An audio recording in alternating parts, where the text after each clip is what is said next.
Kelly Bryant coming off an upset loss at Wyoming in somewhat strange fashion in Laramie just 1 week ago as well. Mountaineers won the coin toss. They have deferred. The Tigers set to receive the opening kick. And trust us when we tell you ball is in the air. A squib kick or a little onside effort will be fair caught at the 41-yard line. So our first look at Kelly Bryant. Kelly, you mentioned he transferred from Clemson.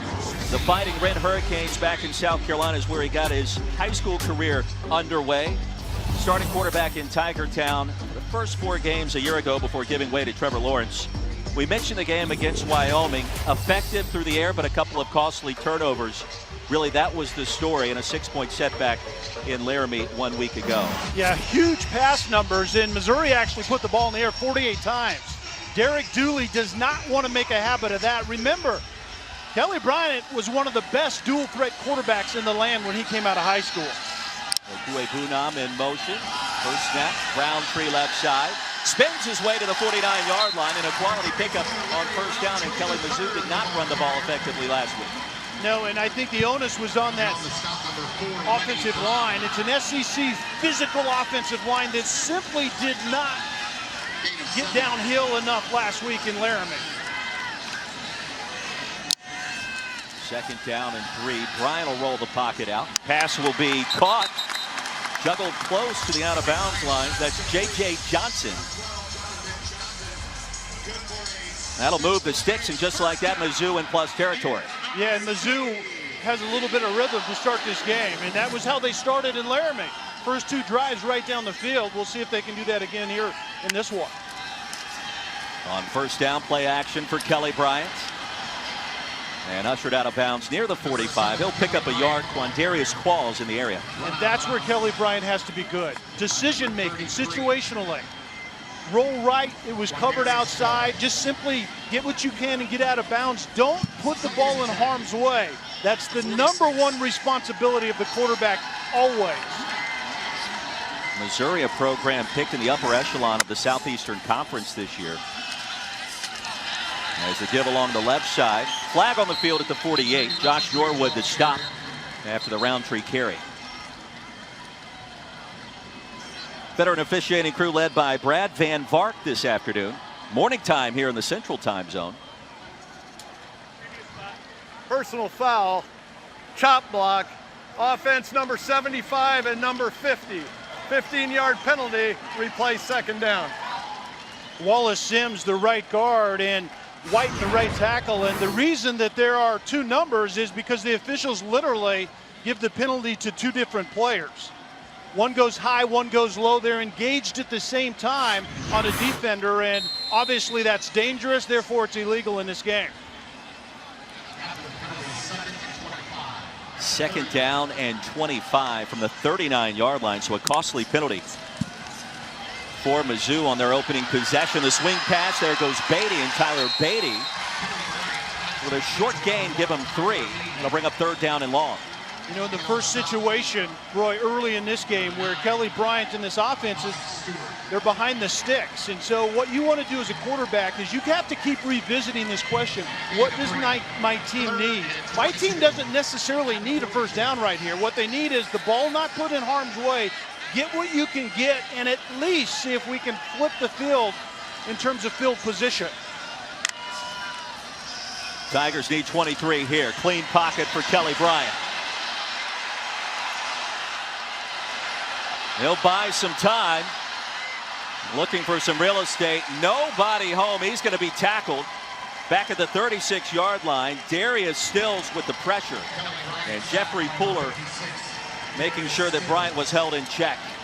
A really good start for West Virginia defensively. Defensive coordinator Vic Koenig told us that they would actually like to get Kelly out of the pocket, which is pretty interesting for a dual threat guy, but it's a swarming defense. It's unconventional. It breaks a lot of rules the offense wants to live by, and you saw it on that drive there. Tucker McCann checks in for Mizzou under duress. It's a fair catch called for and made by Alex Sinkfield. Punt of 51 yards, and now our first opportunity to talk about Austin Kendall, a North Carolina native, Cuthbertson High School.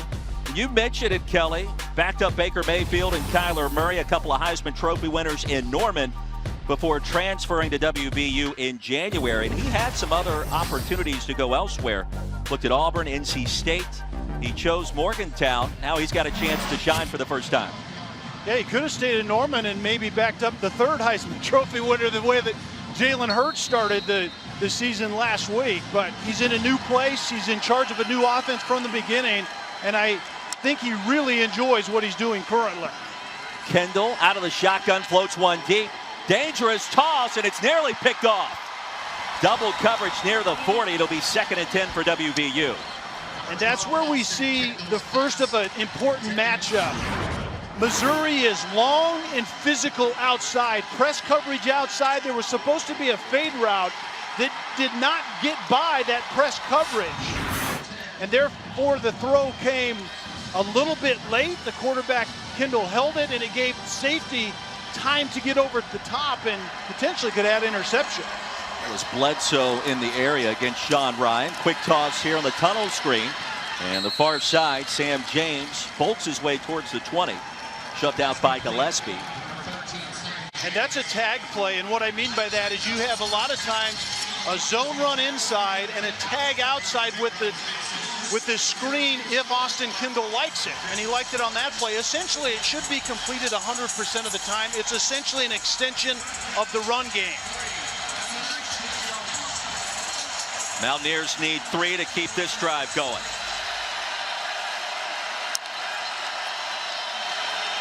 Kendall. And twisting and turning was Tevin Bush. Nobody home. No flag on the field, and 3 and out go the Mountaineers on their opening possession. And once again, the receivers matched up on physical long corners outside with Missouri. And whether it's the nickel slot or whether it's outside, if you run fade routes in college football, it's such a low percentage throw.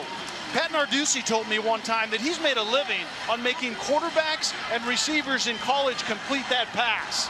And West Virginia could not do it on 2 plays on that drive. And you saw Neil Brown, the first-year head coach for the Mountaineers, talking things over with his quarterback.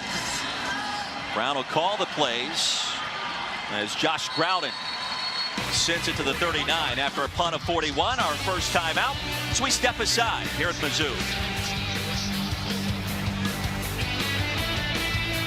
Last week, but it's not just on the offensive line when they don't run the football. It was running backs not staying at their point of attack, not being efficient runners. Both of those things have to be synced up today. Inside zone, Beatty with some room, back into plus territory for the second time. That'll move the sticks and a first down for Mizzou. That's a good example of it. Beatty gets to the backside. The back door was open. West Virginia didn't block off that cutback lane to the right, and Beatty found it. From the gun on first down, Bryant surveys. And the release valve is Beatty. Ushered out after a 2-yard gain as we check in with Lauren Sisler. Hey guys, Kelly Bryant really helped paint a picture for us of what this transition from Clemson to Missouri was like. It certainly was not easy on him emotionally, especially showing up as a veteran quarterback and really having the seniority of a freshman. The thought there, though, was he would arrive on campus, act like the big dog, but really he took a different approach, kept to himself. He really stayed humble, focused on learning this offense, and that approach really stuck well with his teams and obviously garnered him the captain responsibilities this season. Yeah, it was an interesting conversation with him yesterday, Lauren, as Jalen Knox with a pitch and catch and a gain of 6. He waited for his time to become a leader, and Derek Dooley, offensive play caller, told us he needed to. He goes, I can't anoint him as the leader of our program. He's got to earn it, and he quickly did. Yeah, coaches that anoint leaders aren't respected in the locker room, either the leader or the coach.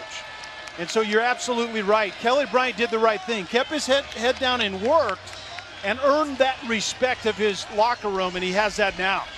Parker's the tight end on third down. Beatty right side will move the chains and sit out of bounds near the 31. That'll be a first down for the Tigers. You know, the thing that a lot of people don't understand about Kelly Bryant's situation, he was leaving his home state. He was also leaving a bunch of really good friends. It's not just about Clemson football. It's about what's doing the best for you as a quarterback and a person. Bryant pressured, flush, directing traffic. And all that for a gain of 4. A powerful hit out of bounds near the 26. That was Keith Washington with a forearm shimmy. And that's where you see the special athletic ability of Kelly Bryant. Remember, we have to kind of revisit who he is as an actual quarterback. He played 14 games and then came back and started the next 4 last season. He's a dual threat guy that is really, really good at avoidance. He's getting better at throwing on the run, and he's also getting a ton better at progressions and being a passer in the pocket. Play action across the middle. Into traffic and incomplete, looking for his tight end, Bokue Bunam. That'll bring up 3rd down. That was Washington in coverage against Albert O. At the 26-yard line. A lot of drops last week out of that receiving group as well. Kelly Bryant statistically played exceptional last week. He had a couple of mishaps in the red zone in particular where he put the ball in harm's way, but he didn't get a ton of help from his receiving group consistently.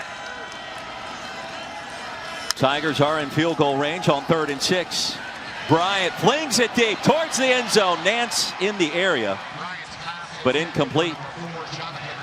Dante Stills, Kelly, with a pressure. I was going to say the same thing, and that's why that ball was incomplete. There was a post.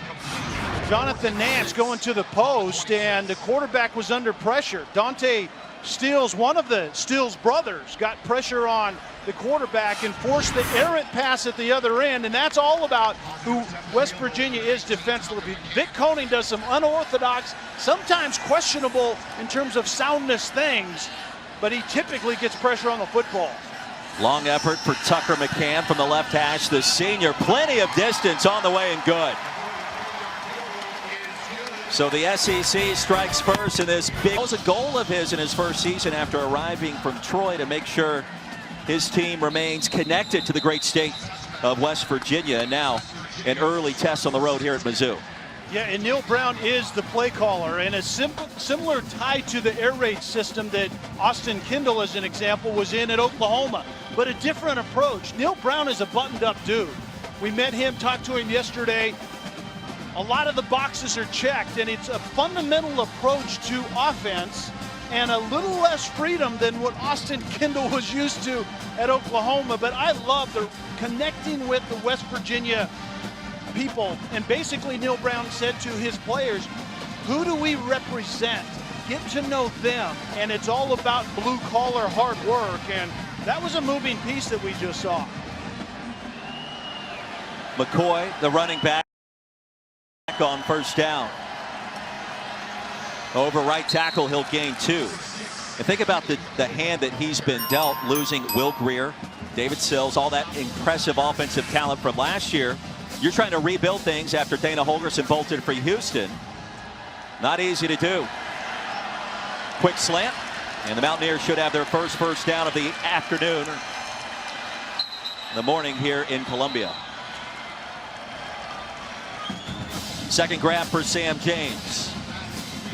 And it's a different approach, I think, in a lot of different ways, a lot of different layers than Dana Holgorsen. And they come from a similar background. They both want to run the ball out of the air raid, overall pass concept offense, but it's a much different approach in terms of culture. And we'll talk about that as this game goes along.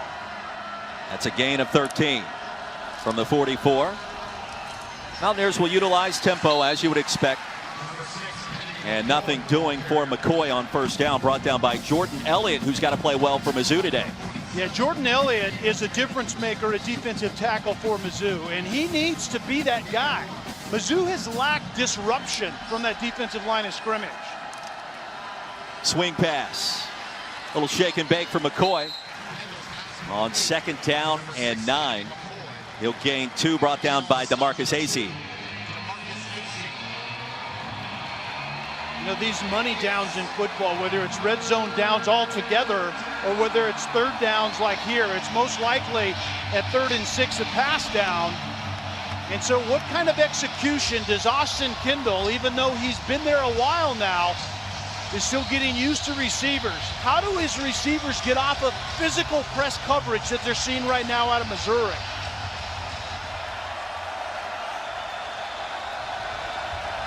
crowd in it. Off the back foot, Kendall, pass will be caught. That'll move the chains, and a late flag near midfield after a gain of 8. Third reception for Sam James.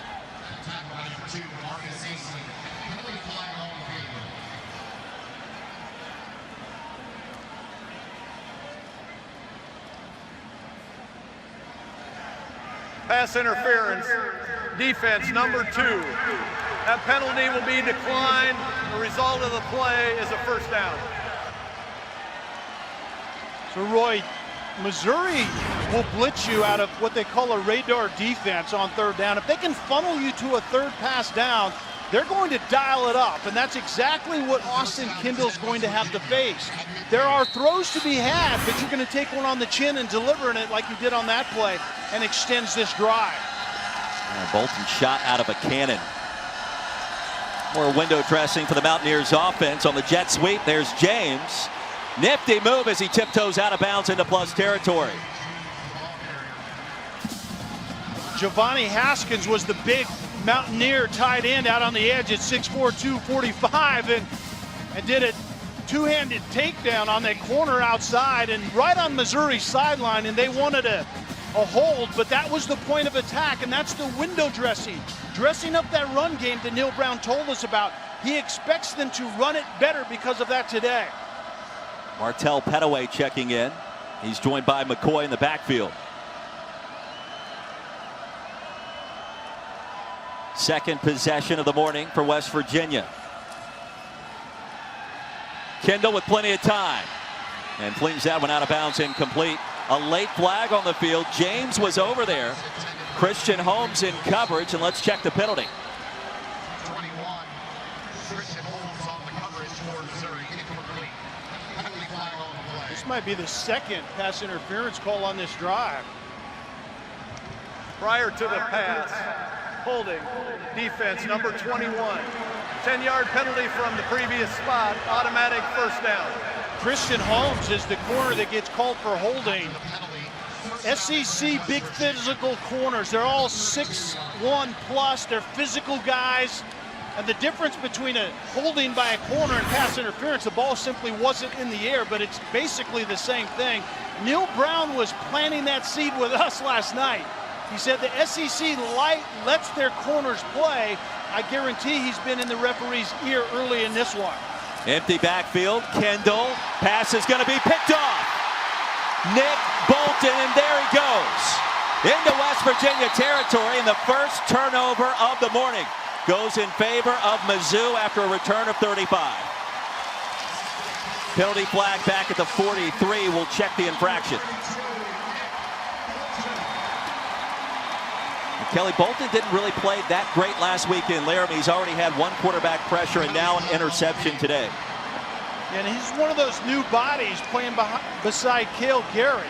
The Cale Garrett, quite frankly, is still trying to get used to his new neighborhood beside him and in front of him. After the interception, personal foul, blindside block, number 90 of the intercepting team, 15 yards from the spot of the foul, first down, Missouri.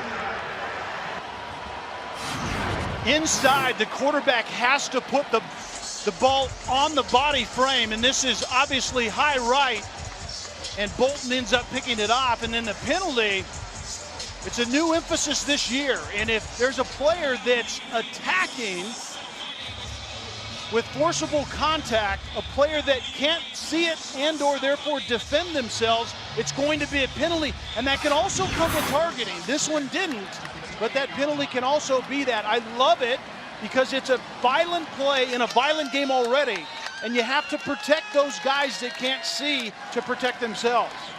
Markel Utsey's penalty moves the football back inside the 30.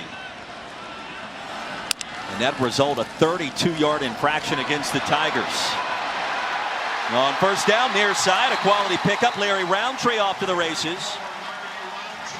Roundtree fumbled late in the first half last week and really didn't play a ton in the second half in Laramie. He's been impressive today.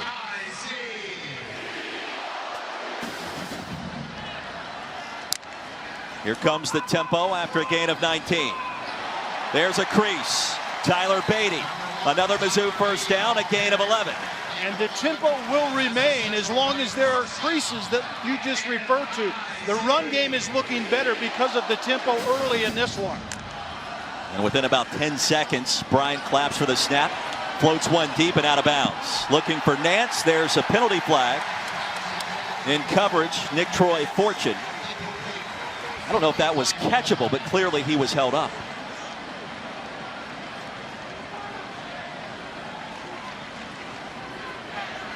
Pass interference, defense number 15. 15-yard penalty from the previous spot, automatic first down.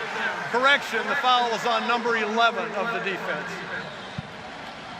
Nick Troy Fortune gets called with the penalty. The ball's in the air. You can't impede the receiver's ability to get to the football. An aggressive play outside, press coverage. That was not the right place for Kelly Bryant to go to. Big tight end sitting right over the football that he didn't find. From the 26, play action. Bryant wants it all towards the end zone, running open. His other tight end, check that. It's Albert O for the touchdown.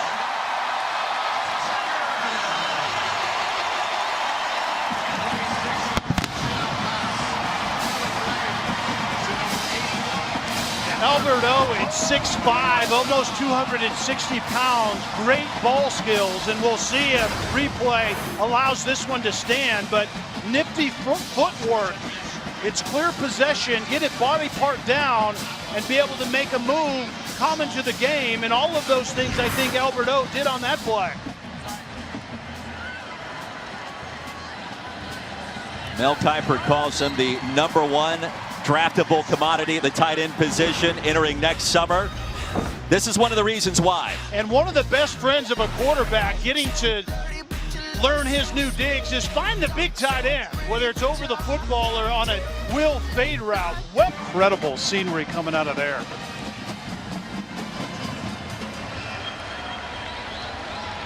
Kendall from the gun on first down. 4 wide with Petaway in the backfield. Will get the swing passage incomplete. And Lauren, apparently Austin Kendall a little banged up. Yeah, Austin Kendall came off the field. He gave Tevin Bush a hug, and then he went over to the trainer's table. He had a cut on his right finger on his throwing hand. They bandaged it up. It looked like he actually had some blood on the offensive lineman as well. So pretty deep cut there on his right throwing hand, but he's back out in the game and hopefully bandaged up for good now. It's all about which finger has the cut on it in terms of the release of the football. We'll have to keep our eye on that one. Mountaineers off to a slow start. Across the right side. Hansford ready and waiting for Petaway. It'll be 3rd down and long, Kelly. That injury to Austin Kendall's hand, it's about 2 things. First of all, where is it located? The most important finger on the release of the right hand is the right index finger. It's the last thing that helps spin the ball, but it's also the feel of the ball. So if there's swelling, if there's pain in that hand altogether, sometimes the feel of the ball to the quarterback isn't what it used to be, and it comes out in a different way than what Kendall will be used to.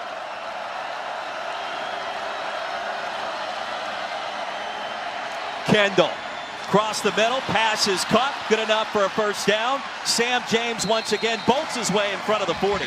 Stopped by Nick Bolton, but that'll move the chains. And that's a good sign that Austin Kendall had a good spin on this one. There was a little wobble to it, but Sam James comes inside. Remember, early in this one, West Virginia was having a hard time at the receiver position out on the perimeter, getting off of press coverage with those big physical long corners from Missouri.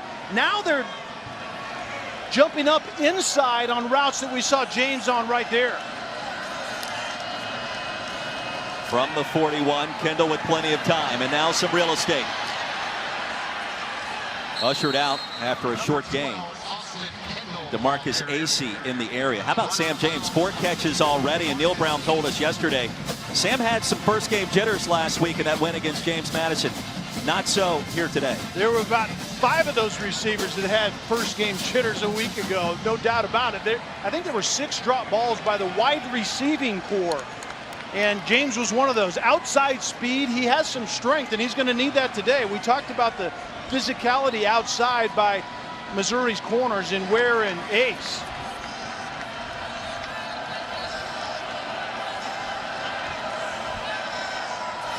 O'Loughlin checks in as the tight end. Inside handoff. Nowhere to run. Stacked up and driven backwards. He'll lose a yard. Cale Garrett led the charge. Coming off a career-high 16 tackles last week. And Cale Garrett is the real deal. If you want a picture of a middle linebacker in the dictionary, it would have a guy like this beside him. He's a volume tackler. He's a student of the game. They built basically his own cubicle to watch tape in. He's there so much in the coaches' offices, and that run defense by Missouri has funneled West Virginia once again to a third pass down, which typically Ryan Walters, the D coordinator, likes to heat the quarterback up right here.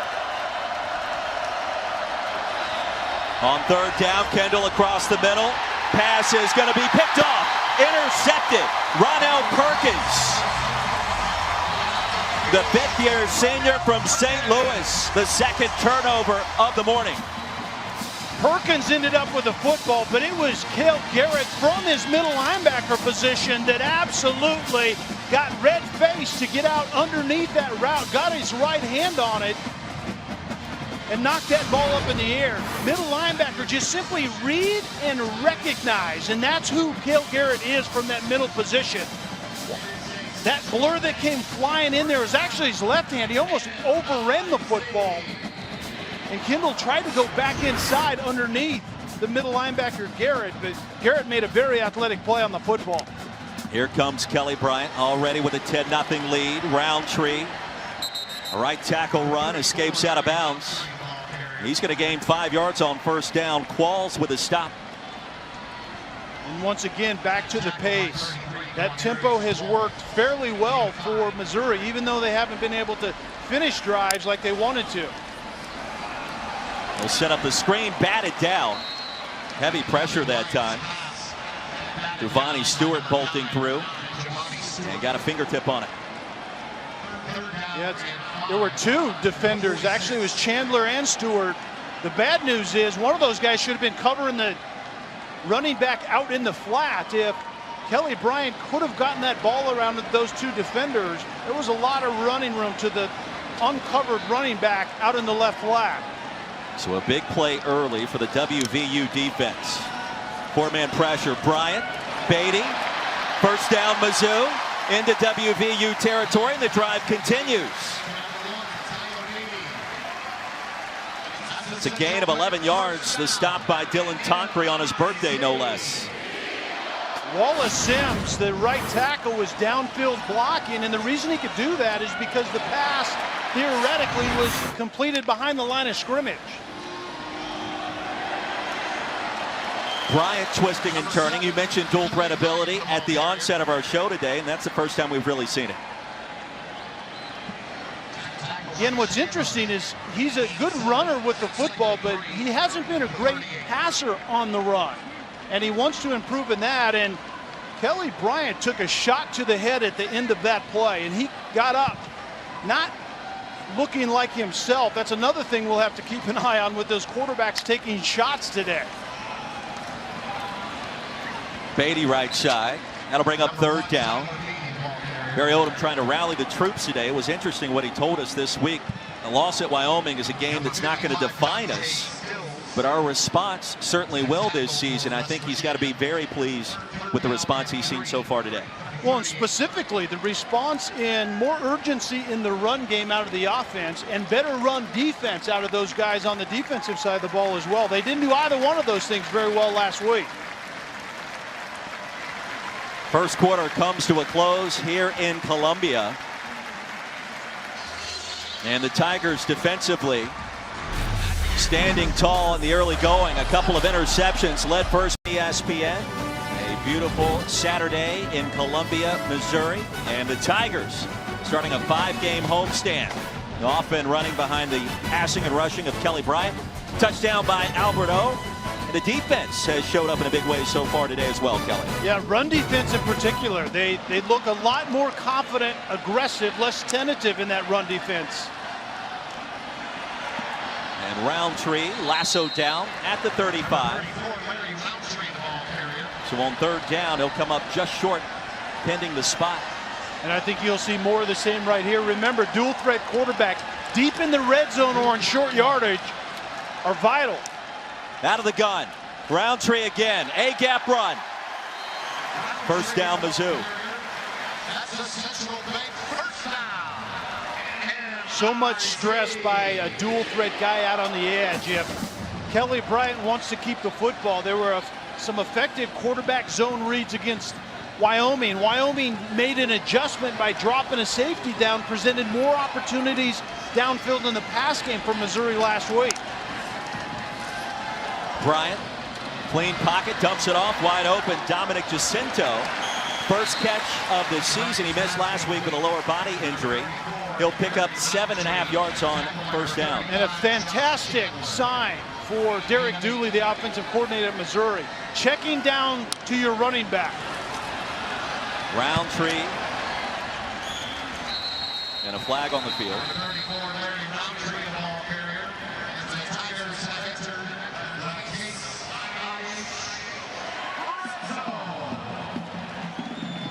Check the penalty.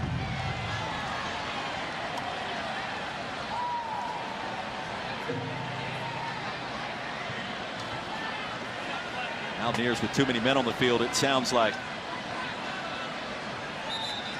In West Virginia defensively, Vic Coney, the defensive coordinator, is not opposed to substituting in mass. Both on the defense. Offside, defense number 56. That penalties decline. Illegal substitution, too many men on the defense. That penalty is also declined. Result of the play is first down. So that last reception by Larry Roundtree, not Jacinto, and now the drive continues. And Vic Coney, we talked about it. It's an unorthodox approach defensively, and he has some hybrid positions.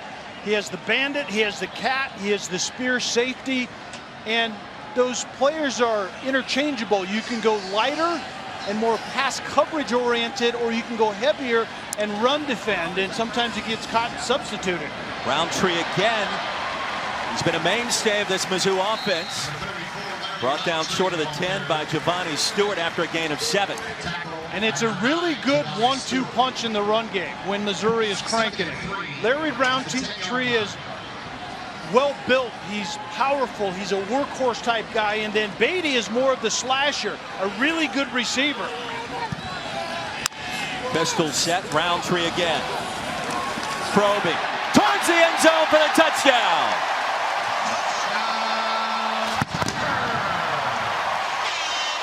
The second of his junior season, and Larry Roundtree extends Mizzou's advantage. The run game is two components. It's an offensive line and receivers sorting blocks out and hitting their target, and then it's a running back that's in sync with all of that. And Roundtree has been that today. He's been a much more efficient runner today than he was last week in Laramie. 8 carries, 62 yards for Larry Roundtree. He's caught a pass for 8 more. The second time this season he's reached the end zone. Larry Roundtree, awfully impressive and a potential all-SEC performer in his junior campaign from Raleigh. Tucker McCann, foot meets leather once again towards the end zone. And Sinkfield will watch that one sail through the back. And there is a flag on the field at the 36.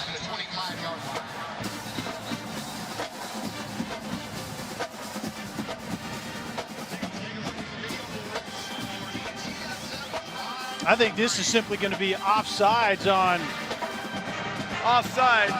Kicking team number 3. That 5-yard penalty will be added to the end of the run. First down. Don't forget, coming up later today, we'll have a can't-miss college football doubleheader over on ABC and the ESPN app. Texas A&M and Clemson live from Death Valley. 3:30 Eastern, 12:30 Pacific, followed by number 6 LSU and 9th-ranked Texas on the 40 acres. That's at 7:30 Eastern, 4:30 Pacific. What an evening of college football we've got headed your way. The appetizer to the main course begins right now. James in motion on first down. The Mountaineers need some points. Trailing by 17, a 2-yard pickup for Kennedy McCoy. And Neil Brown felt very strongly that his offense would run the ball better today. All of that window dressing changes the eye discipline of the defense. That's the intention, and Missouri defensively had trouble, quite frankly, with that against Wyoming a week ago, but they've been fairly buttoned up defensively, has Missouri here today. Mountaineers with just 11 yards on the ground so far. Under duress, Kevin Bush, first reception, nifty move, first down WVU. Flag on the field back at the 31. Let's check the penalty. And this is going to be declined. There was an early start by Missouri defensively. They're going to be offsides, and Devin Bush simply needs to touch the ball more. He's a power-packed individual at 5'6", $160, but he's quick as a hiccup when he gets out in space. There are 2 fouls on the play, both on the defense. Offside, defense number 32. That penalty is declined. Personal foul, roughing the passer, number 28 of the defense. 15 yards from the end of the run, automatic first down. Jatorian Hansford, the guilty party. And Nick Bolton was offsides initially, and this is Missouri's game plan. Not to rough the passer in Austin Kendall, but to make that quarterback position extremely uncomfortable. And they've been late a couple of times here this afternoon early. Mountaineers in plus territory. A little misdirection. Kennedy McCoy left tackle. He'll get a yard, maybe 2 on first down. Bolton the hit. So all of that movement, trades, motions, eye candy is to influence the eyes of the defense and try to get them out of gap integrity. Offsides penalty coming here against Mizzou towards the end zone. And in double coverage, that was Sam James. Basically a free down for Austin Kendall. Yeah, and Kendall knew that. That's why he threw a vertical to a receiver that was double covered. Great use by a hard count by Austin Kendall to try to get the defense to show their hand a little bit. But the defense is heard all week about getting revved up. And so their engine's running. They haven't gotten a lot of pressure on the football this year. And so they're getting after it early. Both on the defense. Offside, defense number 97. That penalty is declined. Personal foul, hands to the face. Defense number 19. 15-yard penalty, automatic first down. What was the number? Correction, number 18. Joshua Bledsoe was the guilty party for Mizzou. 18 for the Tigers for the personal foul. And all of that is contrary to head coach's Barry Odom's personality. He's a buttoned-up guy that likes to do things right, play with discipline, be aggressive, but do it in a disciplined way. And this drive, Missouri's defense has not done that.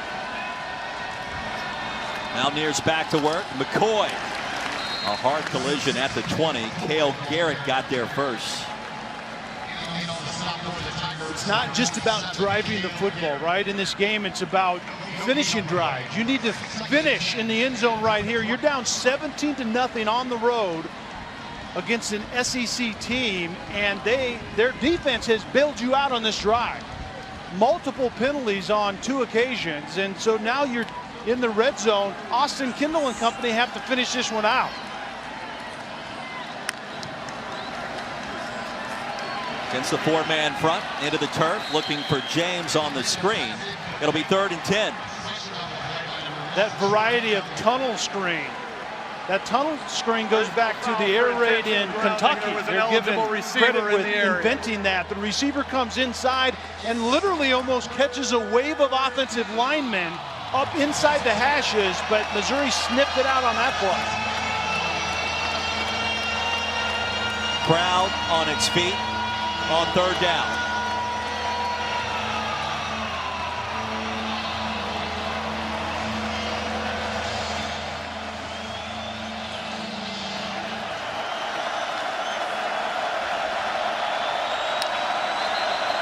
And Neil Brown came running down the West Virginia sideline to call that timeout, sensing something he did not like. 5-yard penalty. And they're going to penalize him, saying he did not call it in time, and Brown's going to argue his point. I think Brown's going to win. Prior to the foul, timeout was called by West Virginia. That's their first of the half. Big play coming up. 3rd away right now.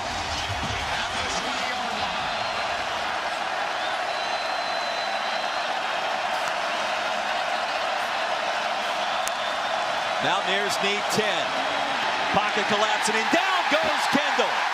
Cale Garrett shot out of a cannon, got there.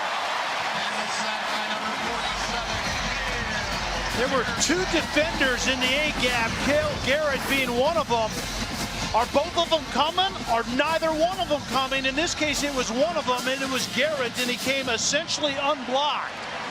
Garrett has looked much more aggressive with playing without hesitation than he did a week ago. That's who number 47 Garrett is. 45-yard effort for Evan Staley. He's 2 for 3 this season. Straight away, on the way, and no good.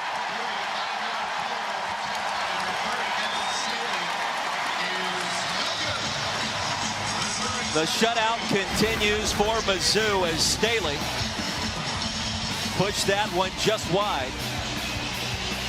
And Missouri maintains a 17-0 advantage. PPV. And be sure to download the ESPN app if you're watching on your mobile device. First down carry, a gain of 8 as we check in with the People's Champ, Kevin Connors. All right, Roy, the AT&T best performance in the early going in Columbus. Justin Fields, he accounted for 5 touchdowns a week ago. Here's his first of the day today, midway through the first quarter, touchdown run. 13-0 lead over on ABC, Roy. Football. Makes an interesting start for the Georgia transfer. That was a big story of the offseason. All the quarterbacks going to different schools as Dawson Downing checks in for the first time. 28 for Mizzou, and third down coming up. You buying Justin Fields, by the way? Not yet. Wait and see. A very small sample size. Here's Bryant, clean pocket, flings it, caught. A nifty move by Johnson. He's got the first down, and the drive continues. It's a gain of 13. And West Virginia was playing a track defense. They actually were defending that very pass when you have a defender sending out in the flat and a route coming at you, and it was just a bad play on the ball by Bailey outside. That could have been a big play by West Virginia. From the 48. Inside give, Downey churning his legs. He'll make it for the 47. Tyke Smith, the tackle. Tempo, or really up-tempo, and run game go together. You can't go fast if you can't run the football, because you can't be efficient enough offensively to go fast. So you have to have an efficient run game, and Missouri has had that in this first half here today. After a gain of 5.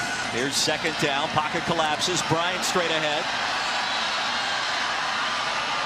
And dives ahead. He'll pick up the first down after gaining 6 yards. We talk about a patient run for Kelly Bryant. That's special, and there aren't a lot of people playing this game that can do that.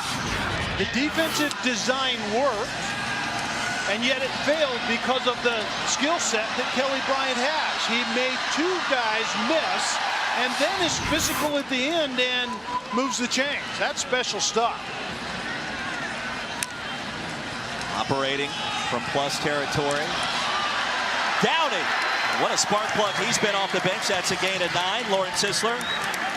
Yeah, an interesting concept that Derek Dooley clued us in on was Kelly Bryant really focusing on his mechanics these last 7 months, and it's really helped his confidence.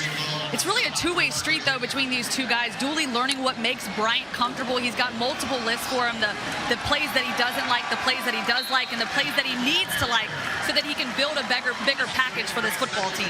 And that was one of the main reasons Bryant elected to play football and continue his career at Mizzou, because he knew that Derek Dooley would tailor his offense around his skill set while also helping him get better. Yeah, Derek Dooley had recently been a wide receiver coach with the Dallas Cowboys, so he brings that verbiage, that mentality, run game responsibility, progression pass game, all the things that Kelly Bryant needs to learn. Play action, the dump off pass incomplete. Right into the turf here at Faurot Field.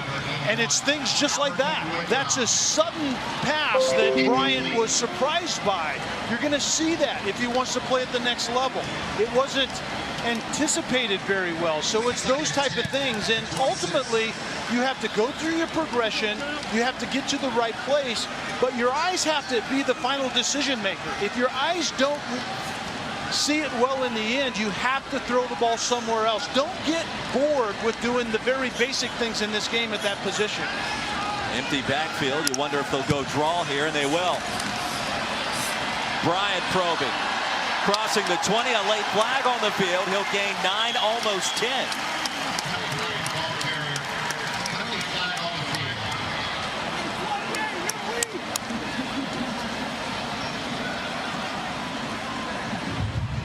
Holding. Offense number 55. 10-yard penalty from the spot of the foul. Replay second down.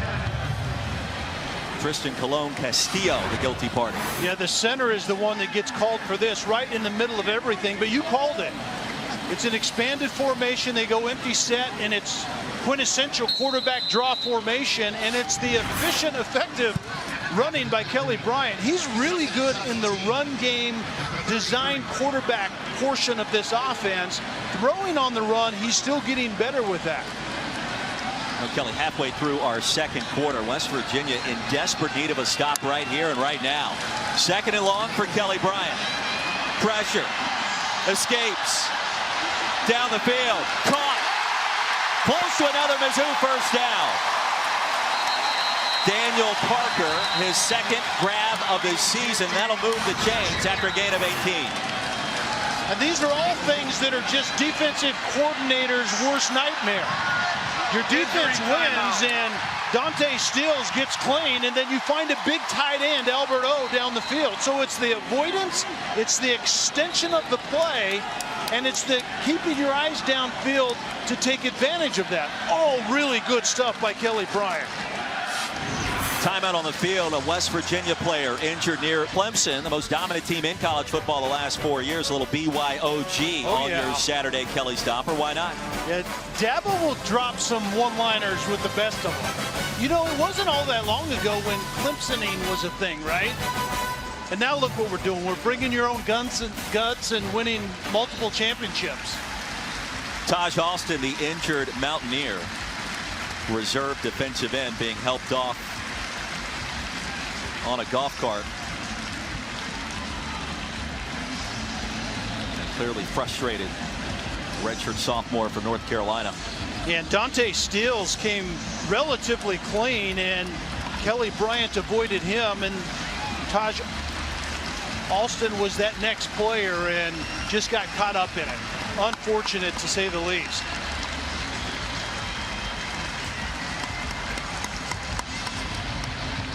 It's a tough place to be when you're getting carted off and you don't know what lies ahead. You know you're going to be potentially rehabbing in some form, and not a very pleasant place to be. Keep your head up, young man. Beautiful day here in Columbia. And Missouri, starting a 5-game homestand, has been impressive. Neil Brown told us we're going to see a different team than what we saw on film up at Wyoming last week. And so far, that has proven to be accurate. Pistol set, Albert O in motion. Beatty, the running back. And he's lassoed down. He'll lose a yard. Dante Stills broke through. And Dante Stills is the defensive tackle that looped around, and what Vic Koenig told us, he's going to bend his defensive tackles outside and bring them from the edge to defend that play. It's a quarterback zone read, and Kelly Bryant probably should have kept that, but that's the adjustment that West Virginia has made. Trips left as Beatty motions out. Pressure for Bryant towards the end zone. Wide open is Albert O for the touchdown. From 16 yards out, his second grab of the afternoon, reaching pay dirt. And that's why the scouts love him.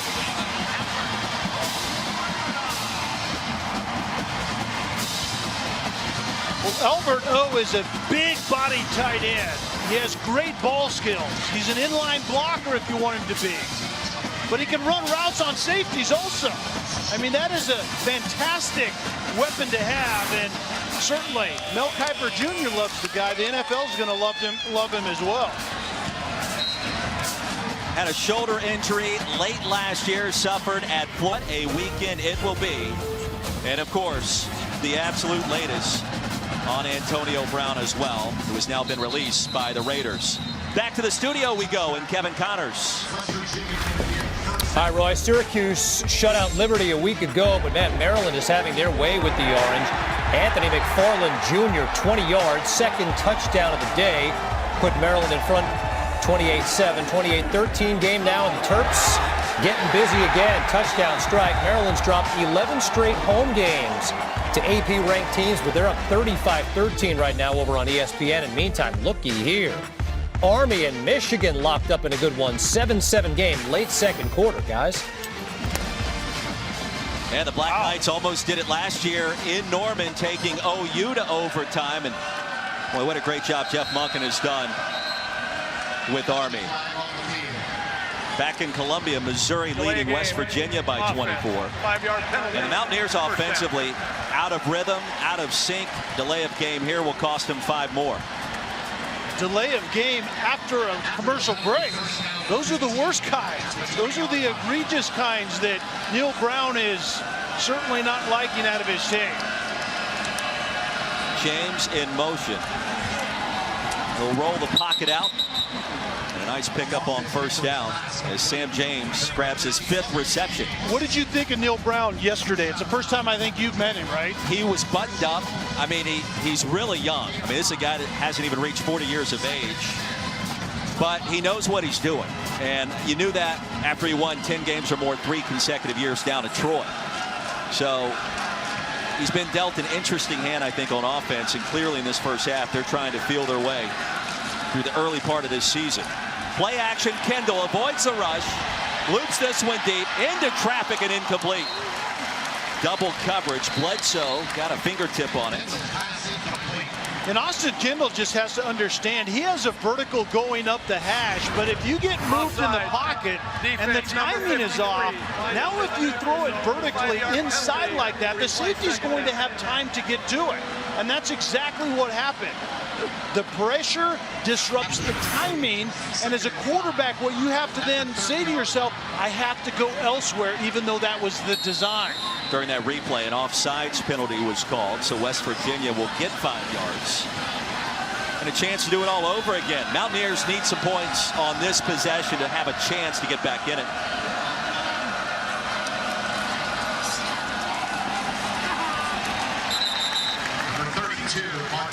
Headaway will pick up a couple to make it 3rd down. The stop by Nick Bolton.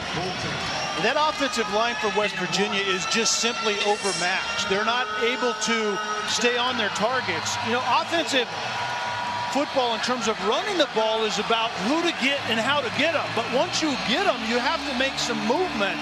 And West Virginia's not doing that as they look at 3rd and 4 and probably another passing down and probably pressure on Austin Kendall again.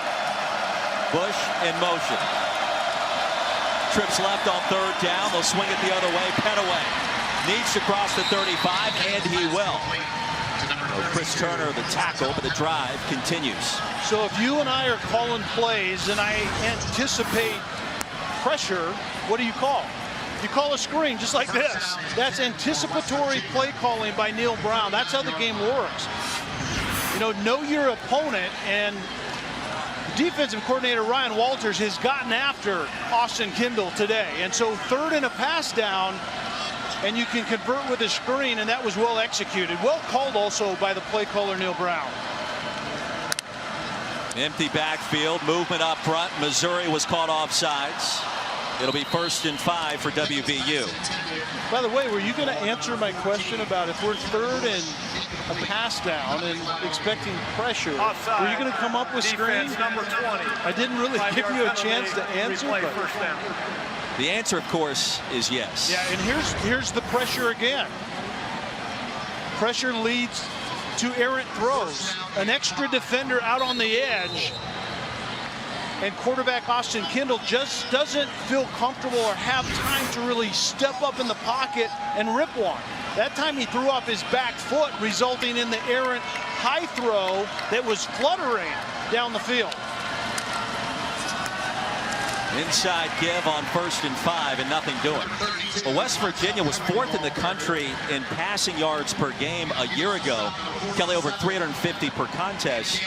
That's the good news. You've gotten some playmakers and the ability to try to come back. But the bad news is all those players that put up all those yards are long gone this season. Yeah, David Sills, Gary Jennings, Sims, Will Greer.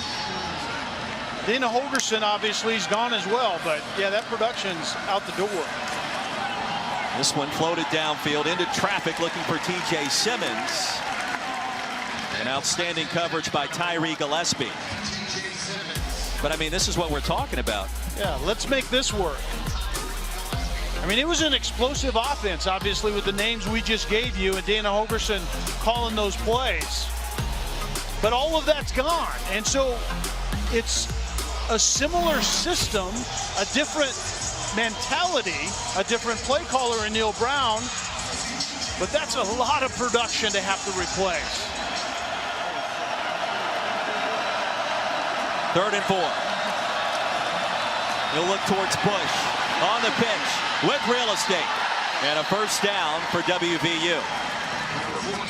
Well, Bush, standout performer last week in the win against James Madison, really got the second half going the right direction. Yeah, and he's 5'6", $160, soaking wet, and so you can't run him in the box. You have to get him out on the edges like they did right there. That was well designed. It was a quarterback zone read, but instead of Austin Kendall keeping the ball, which isn't really his strong suit, he has the speedy back in Bush as a wide receiver out of the backfield to pitch it to. Play action, Kendall across the middle. Batted away, and it's incomplete. Adam Sparks, outstanding coverage as we check in with Kevin Connors. And boys, coming up on the Army National Guard halftime report, we will check in on a busy start to the day in the Big Ten. We've got both Michigan and Ohio State in action. Of course, preview the gigantic doubleheader on ABC in Clemson, South Carolina, and Austin, Texas, and more on Antonio Brown being released when you join me and the E-Man coming up on the halftime report, guys. Thank you very much, Kevin.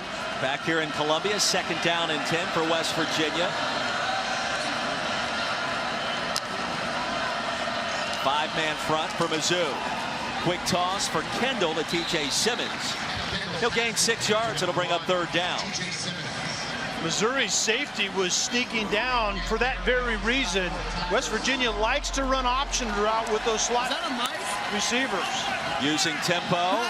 Pass was thrown before the receiver made his cut. That was Bryce Wheaton.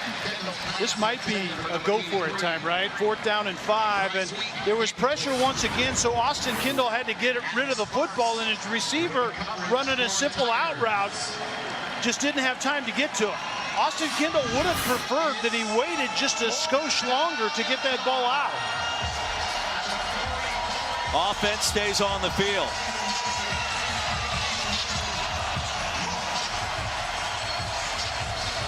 John Hughes, usually a guard, comes on, and Wickline, the right tackle, went out. Play clock winding down and a timeout called by West Virginia. West Virginia, their 2nd and a half. It'll be 30 seconds in length. Well, for those just tuning in, Missouri out to this 24-0 advantage. Albert O has been the story. He's grabbed 2 touchdown strikes today, Kelly. 6'5", almost 260 pounds, has great ball skills, as you saw right there, into the end zone and run routes on safeties. Big-bodied guy, gets open, show your numbers to the quarterback, and Kelly Bryant will extend a lot of plays. And that tight end, Albert O, will be the beneficiary of this quarterback that makes things happen outside of the design. From Nigeria, the translation of his full name, Evil Cannot Bring Us Down, preseason All-American this year.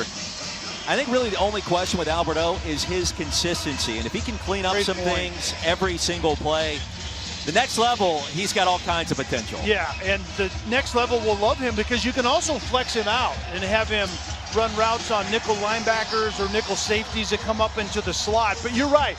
You have to be consistent if you're going to get paid to play this game someday. Sometimes he will cave in as an inline blocker, cave in to edge. And the next time he doesn't look like he's all that interested. But when he's interested, he's one of the best at that position. This crowd interested in this fourth down play. McCoy and Petaway are the running backs.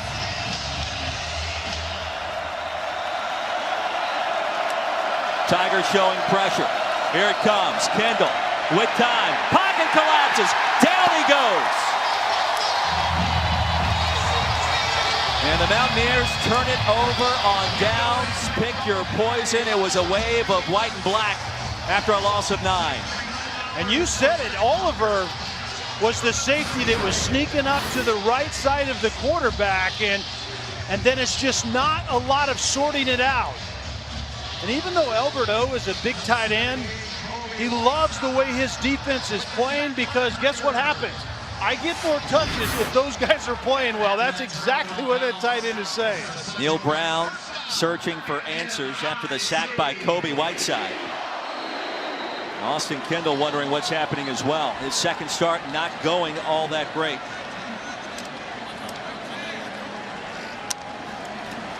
Two costly turnovers in his first half. Beatty is the running back, and he'll gain 2. So, Roy, flash back to that 4th and 5, pressure coming. The question is, well, why don't you throw it sooner?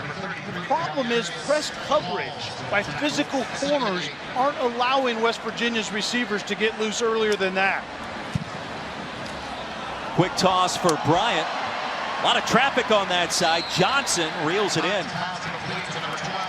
And a late flag on the field as well. We'll check the penalty. Yeah, this seemed like a block in the back to me.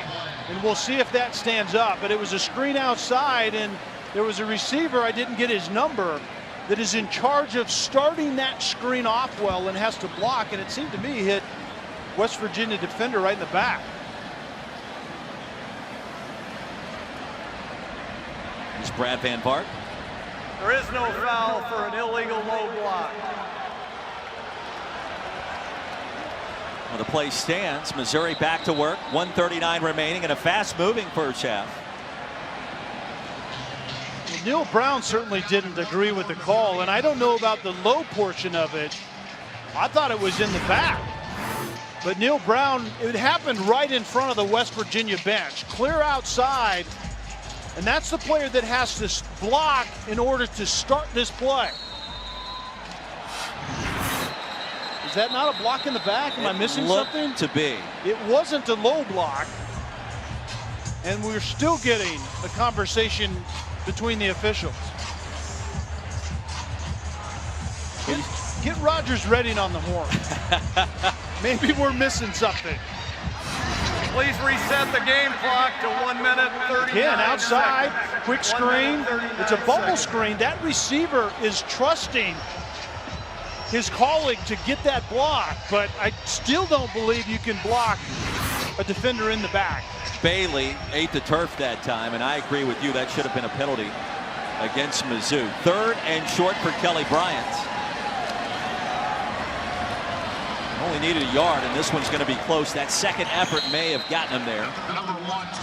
Dante Stills, Darius Stills combined to make the stop. Let's check the spot. Number 55, Dante Stills, tackle for West Virginia. And good enough for the first down. It's interesting, you saw Kelly Bryant there as the officials were conversing, doing a little dance to the music being played out of the Jumbotron. They're first in the half. Kelly, I think that's indicative of the kind of first half he's enjoyed. At total ease and completely comfortable with this offense. Well, take a look now at this week's college football rankings brought to you by Northwestern Mutual. And guess what? Clemson is number 1, but how about this? Number 7, Michigan at home against the Black Knights, trailing Army by a touchdown. Doesn't surprise me a bit. Beginning of the year, I circle that one and say that's trouble. Army is not only really, really good, but they're really good at what they do with that triple option. Michigan lost a lot of NFL-type defenders. Michigan, I think, will be really sound on the defense or the offensive side. They have some growing up to do defensively. That's a trouble spot. I need a pick from you.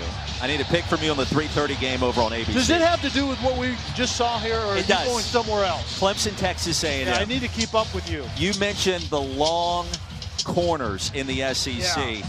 Texas A&M has some of that, matching up with the Tigers in Death Valley against their behemoth wideouts. Yeah. Justin Ross, T. Higgins, who you like? And that's what you have to have if you want a shot at that NFL group of wide receivers. Charles Oliver, corner for Texas A&M, 6'2", almost 200 pounds, and Miles Jones, 6'4", 185. All of the secondary is 6'1" and above. That's a good start. I'm not saying they're as talented as what you see out of Clemson's wide receiver group, but you have to at least be in the game physically, and Texas A&M is in the game physically in that one. That's not a pick. There you see Vic Coney. Oh, I was supposed to give you a pick. We'll come back to that. We'll have a little time. Out of the extended break, Bryant back to work, fires his strike, and a quality pickup on first down. Gain of 7, Bailey in coverage as Jalen Knox makes the grab. And this is the situational stuff that I know Derek Dooley wants to see Kelly Bryant do a better job of. He got into trouble a few times in situations like this. Right now as a quarterback, what does my team need? We have 3 at minimum, but we still have time to get this in the end zone. You got 2 timeouts to work with, plenty of time on the clock. Barrett Bannister will be 1 yard short. And the line needed a gain. And 2 tight end or timeouts, you don't want to use your first one until you get a minute under. And although Missouri's using their first one right now, typically the rule of thumb, not that you have to always abide by it, is when it gets down in under a minute, use your first one and then save your second one for something deep in the red zone if you need it and get caught in bounds. So 1 timeout remaining, $1:15 left on the clock. And Missouri dominating West Virginia. Kelly Bryant's been awfully impressive. His counterpart for West Virginia, Austin Kendall, really has been running for his life at times. And that's the difference. The playmakers around Kelly Bryant is significant.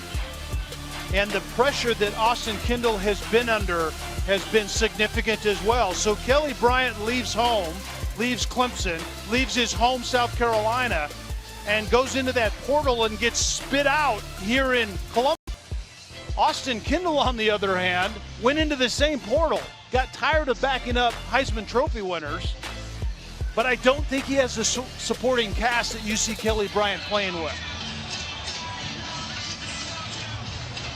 That dude has gotten beat up today, and it's not even halftime yet.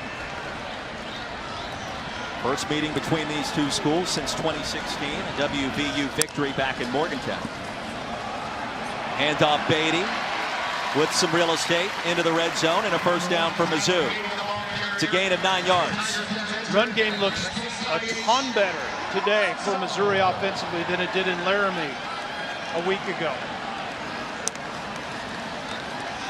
Bryant back to the air, dangerous toss and nearly picked off.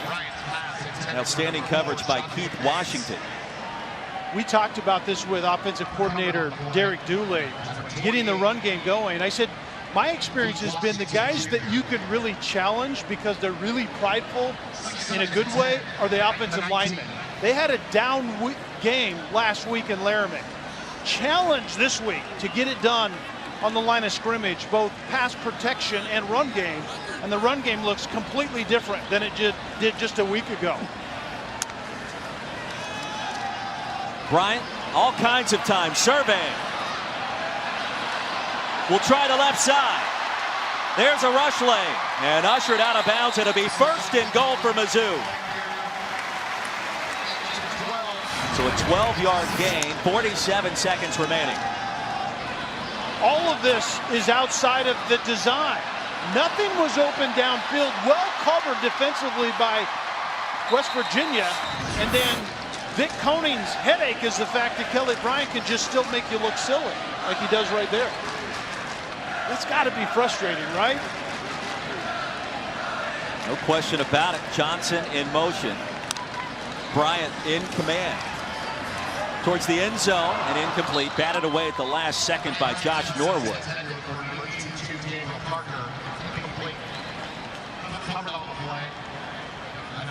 Now the red zone struggles well documented this past week here in the Show Me State. Twice inside the 5, failing to score a single point. That really was the difference against the Cowboys. Yeah, and it can be good and bad with Kelly Bryant down here. The good is he can avoid and make blitz looks look bad and still make big plays. But the bad is sometimes he gets locked in on a receiver and forces the ball in places like this. You have 3, we want 7. Tigers with 1 timeout remaining. There's Bryant pressured right up the gut. He was able to spin away. The officials blew the play dead. Josh Chandler with hard contact near the 20. Forward progress was stopped. Timeout, Missouri. Their 3rd and final of the half. It'll be 30 seconds in length.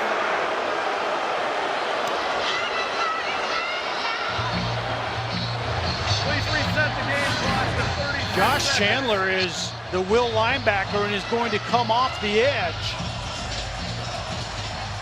And Kelly Bryant just simply refuses. Actually, Chandler loops back up inside and was a free blitzer. And we've seen this act before. It happened in Laramie last week. Someone comes untouched and Chandler doesn't finish. I think it was an appropriate whistle, however. The officials don't understand that Kelly Bryant's still going to keep the play alive, but guys that have that talent get frustrated when they don't get to use it. I didn't have that problem with plays like that. I surrendered and went to the turf and looked to play another down, but Kelly Bryant has been magnificent in this first half. He was strong last week, even in the loss at Wyoming, and what a year it's been for him. You think about it, it was just a year ago Kelly Bryant got the start for Clemson in College Station against the Aggies. Same 2 teams later today over on ABC. He was demoted right before the game against Syracuse, withdrew from school, then last December announced the commitment to Mizzou. And the thing you have to keep in mind with players, and we've talked about this before, it's not just you're leaving a program, you're leaving teammates and a brotherhood behind, and that's probably more significant on all those levels.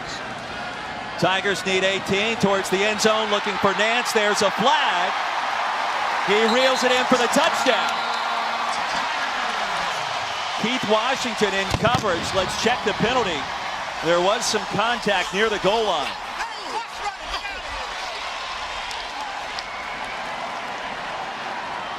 Well, Nance and Bryant have grown extremely close. Nance coming in from Arkansas, Bryant from Clemson. The 2 are roommates. The ruling on the field is an incomplete forward pass. Pass interference, defense number 28. That penalty will put the ball at the 2-yard line. It'll be an automatic first down. That play is under further review. Clear possession with your hands or an arm. Body part inbounds.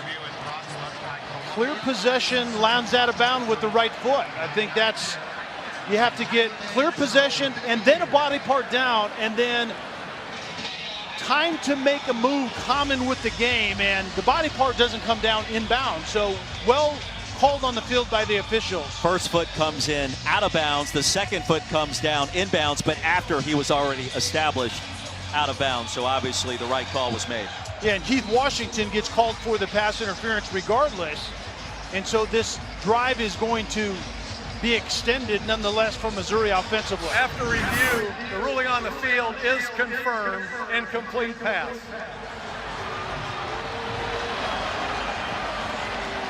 So after all of that, 28 seconds to work with. Missouri out of timeouts. It'll be 1st and goal.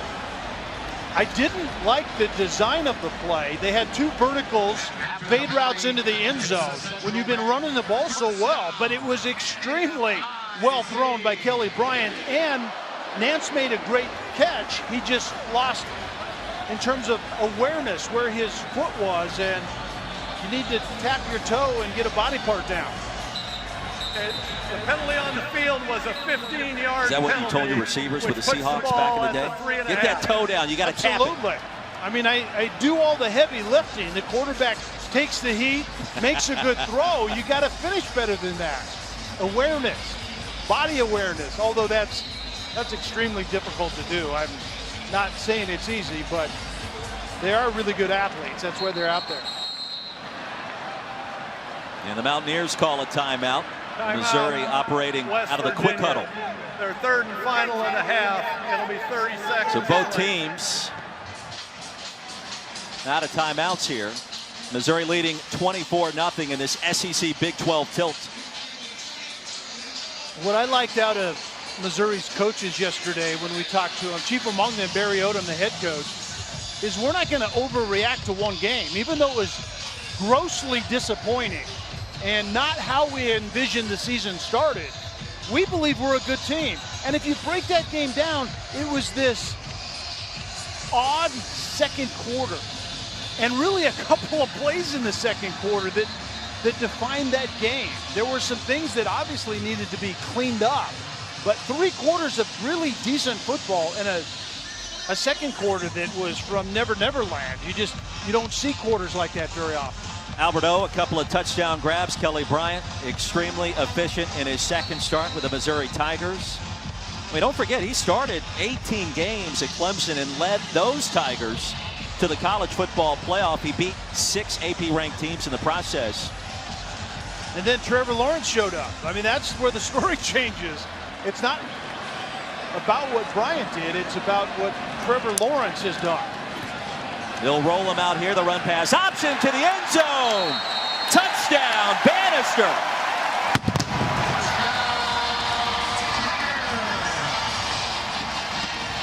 .30 on the board in our first half in Columbia.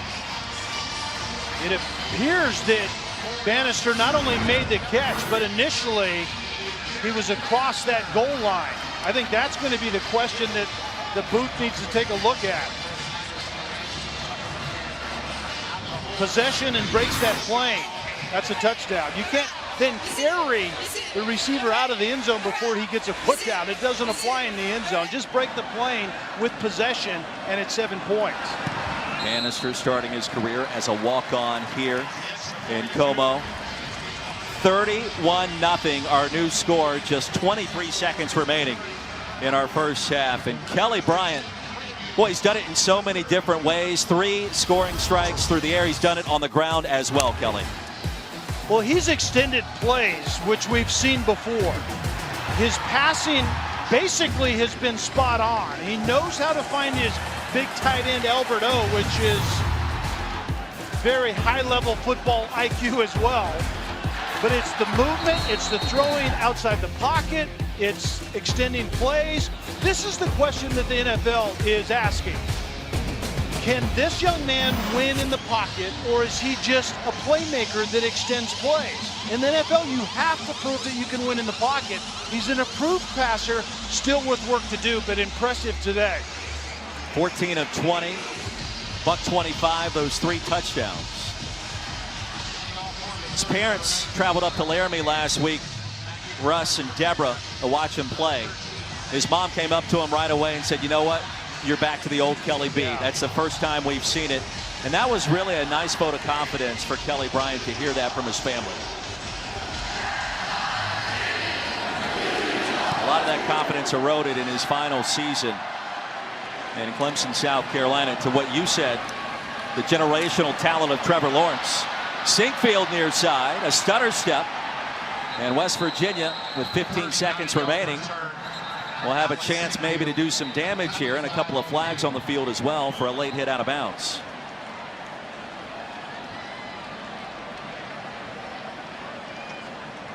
This has been an ambush. Offside, kicking team number 58. 5-yard penalty added to the end of the run. First down. All right, so you're West Virginia out of timeouts, 15 ticks left on the clock. What do you try here?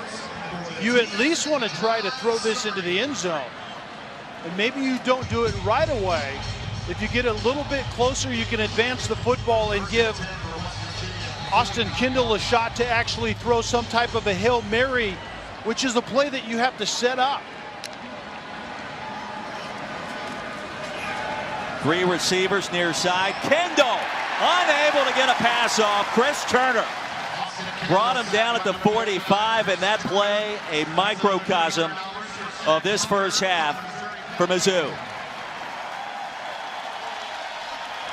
Well, the Tigers finding a way in these first 30. To lose sight that this is a line of scrimmage game before we can even get to talking about the quarterbacks. And I love to talk about quarterbacks, but the line of scrimmage has been so important in this one, dominated by Missouri.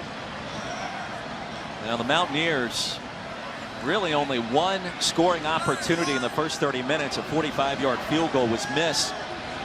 Pushed wide left by Evan Staley.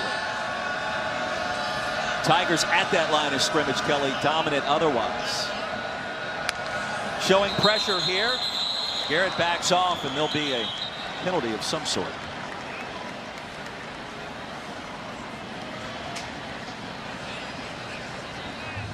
False start. Offense, number 76. 5-yard penalty. Still second down. Chase Barrett, the Missouri native, the guilty party. And we mentioned the defense of Mizzou. -4 rush yards now for West Virginia.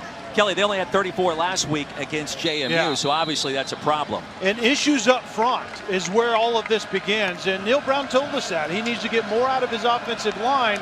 Did not happen in that first half. Sinkfield, the running back. He's going to lose a couple of yards. Jordan Elliott got there. Overwhelming right now is Missouri's defense on that West Virginia offensive line of scrimmage. And it's an offensive line that lost some quality players. And they're playing with a left guard in Michael Brown that didn't even play high school ball. And this is really his first year of starting. And so there's a lot of newness up front. Neil Brown talked to us about it wasn't blown assignments. It's physically getting it done when you get to your assignment. And we see more of that right now. Mountaineers need 20. Opening possession of the second half. Kendall fires his shot.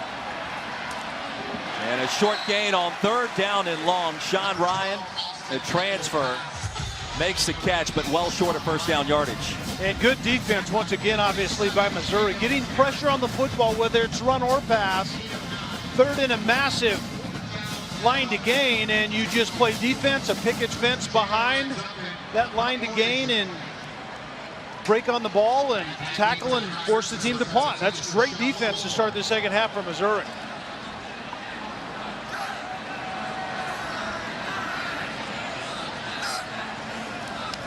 Crowded. Floyd waves for the fair catch. He'll make it at the 35. And that's a punt of 41 yards. It'll be 1st and 10 for Mizzou. Kelly Bryant back on the field. He told us this week it was emotional leaving Clemson. Last week wasn't what he wanted in terms of getting the W. This is what he envisioned committing to Missouri last December. This has been a fantastic second start here in Columbia. Yeah, and we have to keep in mind, remember in 2018, he played 4 games. He started the first 4 games, and Trevor Lawrence played in all 4 of those games. And then Dabo Swinney named Trevor Lawrence the starter going into Syracuse in Game 5. So up to last week, Kelly Bryant hadn't played football in a while. Roundtree, the running back. Right through the A-gap, a gain of 11 and a first down. The stop by Josh Chandler. And by the way, that was the correct decision for Clemson at the time. As you've talked about, Lawrence is a generational type talent at quarterback. And Bryant just kind of ran out of snaps there. Yeah, I think it was less about what Kelly Bryant was doing or not doing and more about the amazing, I think, talent that Trevor Lawrence is. Withdrew from school last September, a day after his birthday. Confusion on the exchange, and Roundtree quickly covers it up. It's a loss of 5 yards. No second down coming up. Kelly Bryant also taking trips to Arkansas, Auburn, and Mississippi State in the re-recruiting process. And he told Barry Odom early on, "Coach, I'm coming to Mizzou." And Barry didn't really believe him, didn't know what to expect. He said, "You know what, I've heard that before from players. They go somewhere else." Kelly said, "No, I'm coming to Missouri. Just trust me on this." Roundtree tackled on the shoe tops near midfield. Lindsey the stop. That's a gain of 8. And that's an interesting world to live in as a head coach. When you need a quarterback, Drew Lock had gone to the NFL, and so you need that position shored up. You think you have a really a game changer coming in. He says he is, but until you see the whites of Kelly Bryant's eyes, Barry Odom wasn't buying it. That was interesting to hear from his perspective. Tigers need 7. Roundtree in the backfield, a clean pocket for Bryant, fires a strike. Need to work his way ahead towards the 45. Jonathan Nance will not get there. And Tonkery brought him down. A 4th down coming up here for Mizzou. And the little things that you're looking for if you're Neil Brown in West Virginia. Plays like that. You find a way defensively to get off the field. You have to find the slight, subtle, positive things to hang your hat on in this second half when you're down 31-0. Neil Brown, what a career he had at Troy. 3 consecutive 10-win campaigns before arriving in Morgantown, replacing Dana Holgerson. McCann's punt will be ruled dead inside the 10. So he can afford to take that caloric intake if you want to go ahead and throw some of that up here. This is our 3rd game together, and you and Lauren already know and understand me so well. Right side goes Petaway. Check that, Tevin Bush. He snuck around there at 5'6". He's hard to spot. He's got to be a weapon for West Virginia this season. Yeah, and a weapon out of traffic, because he is small in stature, but he's a dynamo. He's a playmaker that Neil Brown told us they need to build touches for him.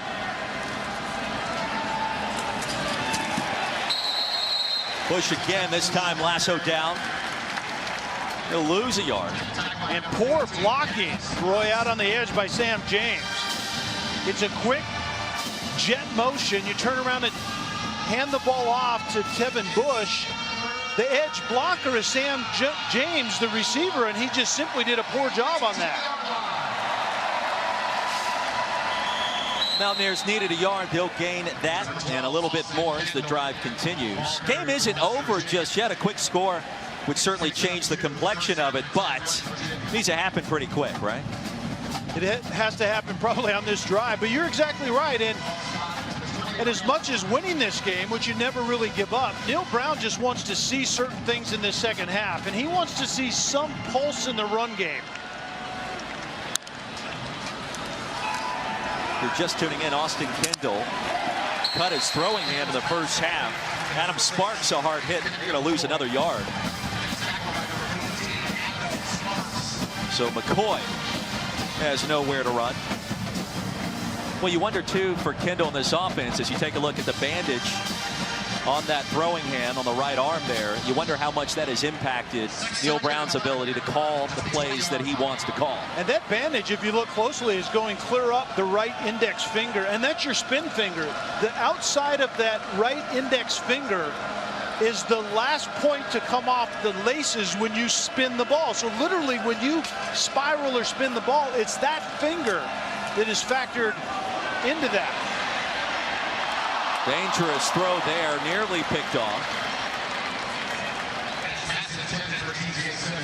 AC in coverage. Yeah, AC and the quarterback pressure again, and Neil Brown likes to take shots, but this is actually a relatively quick pass. It's a quick fade outside. The quarterback can get the ball up quickly, but the pressure was right in his Austin Kendall's sternum before he had a chance to step into it. That's been the theme of this game.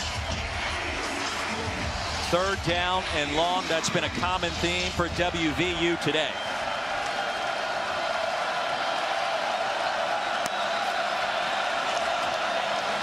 Here comes the draw. Nowhere to run and brought down for another loss. Nick Bolton. That's a loss of 5 yards. It was Bolton on the quarterback pressure in the first half that sliced the hand open of Austin Kendall. He's made a couple of big plays, including a pick as well. And it was well defended. Nick Bolton is going to end up getting the running back on somewhat of a delayed, basically a draw. And Jordan Elliott is going to go on to the quarterback. So they had it well defended. 32 Bolton up inside, tackles the running back, and Elliott was on his way to the quarterback. So if Austin Kendall would have kept the football, that wouldn't have ended well either. Rashad Floyd drifts back to receive this Staley punt. And the low line drive nearly hit a Missouri player. Ruled dead at the 46. 38-yard punt. 31-0 Missouri. For one. Beautiful day for college football. Tigers pitching a shutout. Under 7 to play in a fast-moving third quarter. If you think about it, Kelly Bryant had a lot of weapons at Clemson. I don't know that he had an Albert O to throw the football to, so he's got some different levels of talent to work with here in Columbia, including a tight end that certainly has a future in the NFL. Yeah, his Albert O's were wide receivers that were that big, running 4-5s outside. That's basically what he had. For midfield, first down toss incomplete. We check in once again with Kevin Connors. Roy, go Army beat Navy. They were beating Michigan 14-7, knocking on the door midway through the third. But check out Lavert Hill, the interception of Kelvin Hopkins Jr., just the second pass of the game that Army attempted. And then ensuing drive, Zach Charbonnet, second touchdown of the day for the good-looking freshman.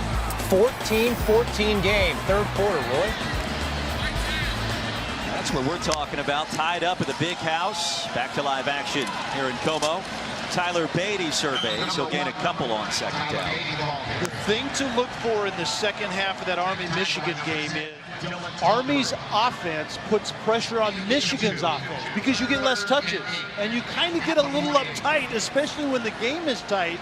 So that'll be interesting to see how that one breaks in the second half. On third down, Bryant operating out of the shotgun. West Virginia offsides, and Bryant, see that pass caught up at the 35. Jalen Knox makes the grab. Bailey in coverage. That's a gain of 14, and that play should stand. I mean, Army should have beaten Oklahoma last year in Norman in a game that went to overtime. So you knew they weren't going to be intimidated at the big house. Offside, defense number 55. That penalty is declined. The result of the play is a first down. We're talking about Army. They're not intimidated going into battle for the country. I don't think they're going to be intimidated. You're exactly right. Going and playing anywhere, on the road or otherwise. And that's going to be interesting to see how that one plays out in that second half. From the 34, play action. Here's Bryant towards the end zone. Man-to-man coverage. And incomplete. Jacinto, the intended target. Mahone in coverage. And there was some room there. Jacinto ran an inside vertical from the slot position, and Kelly Bryant just needs to extend this pass a little bit. It was play action, steps up inside. The reason it's a little underthrown is because Kelly's feet had to move just a little bit, and he didn't drive it at the end. Drive it out there another 3 yards and make the receiver catch it over the top, and that's a touchdown. Beatty, there's a rush lane and a first down. Powers his way inside the 20. Washington and Stewart on the wrong end of that collision. It'll be first down and 10. Offensive football is so much easier when you have a run game. You know, it makes life, play calling by Derek Dooley, so much easier when you can use both phases of the offensive game. Well, Beatty and Roundtree have combined for almost 135 yards. Meanwhile, Larry Borum is the injured player. And the starting left guard taking his time.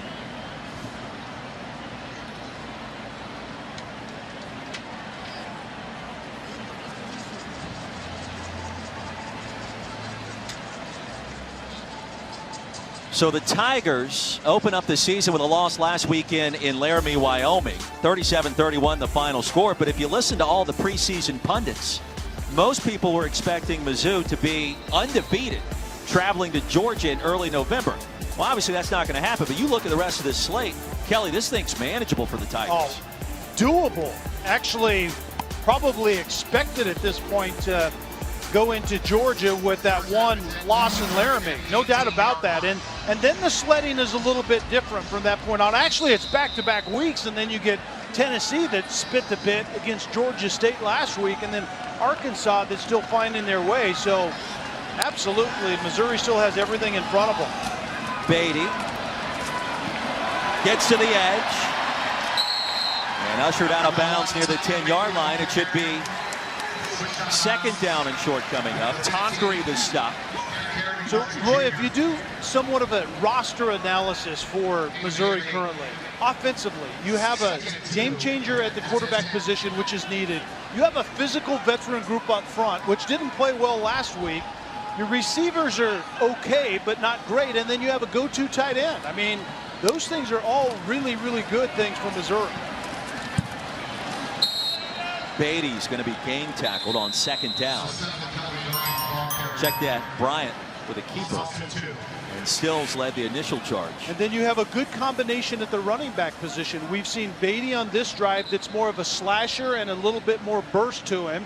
And Larry Roundtree's a power back workhorse type of guy, but he's been a good receiver in this game as well. And I think that's an underrated part of Roundtree's game. You saw Stills losing his helmet. He'll have to exit the playing surface for one play. That was Dante Stills. Third down upcoming for the Tigers. 6 of 10 so far today. Loud clap from Bryant. He'll keep it. Spun around. In serious trouble. And brought down back at the 20-yard line. So Kelly Bryant's going to lose about 7 yards. Fortune finally got there. And the Mountaineer player banged up near the 10. Injury timeout. This is a bad decision in the run game by Kelly Bryant. This should have been a give to the running back out the back edge, unless it was a design to keep to begin with, which happens in those type of looks. But right here, you have to make a business decision for the rest of the year and go down. Injury timeout, 4:17 to go in our third quarter. Missouri on a fourth down. Tucker McCann back on the field. This attempt from 37 yards out. Perfect so far this season, including 1 for 1 today on the way. Plenty of distance, and he missed it. Wide right. Now this season, for every field goal and extra point made by participating universities, All-State will make a contribution to the university's General Scholarship Fund. Thank you, All-State. Field goal pushed wide right by McCann. So West Virginia back on the field, still trailing 31-0. Kelly Bryant, Albert O have been the story so far, as has this Mizzou defense. Kelly, Mountaineers still struggling to run the football. Just 1 rush yard so far in this game.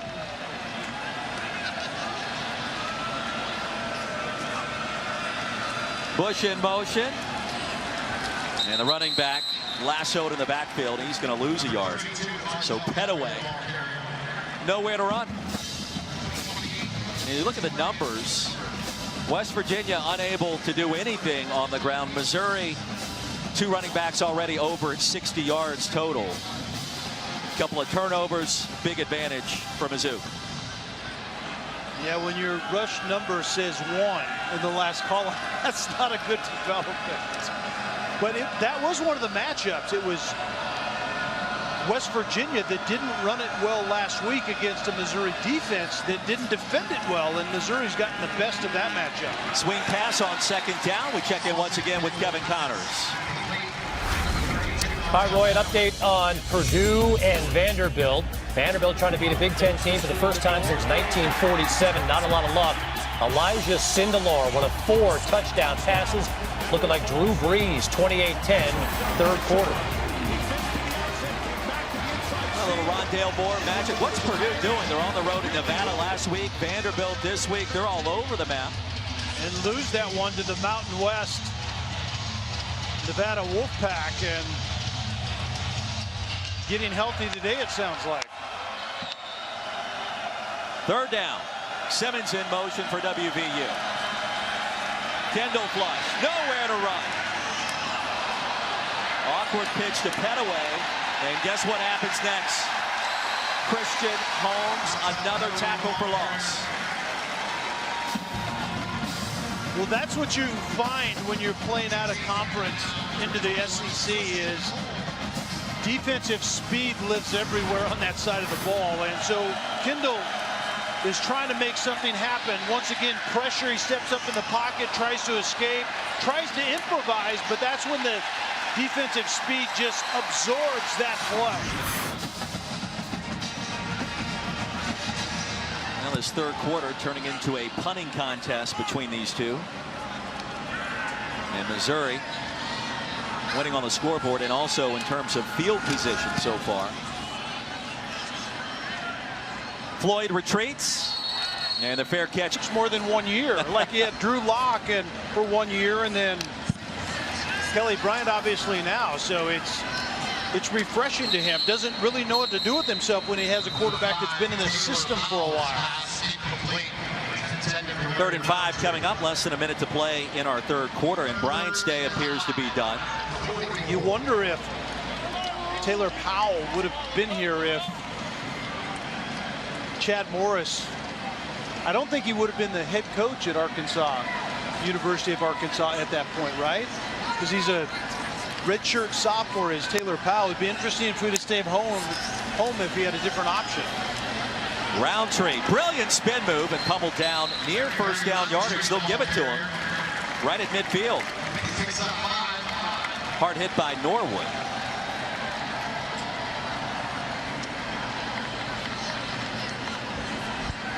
Time winding down here in our third quarter. At some point today, I will get a Clemson A&M pick from you.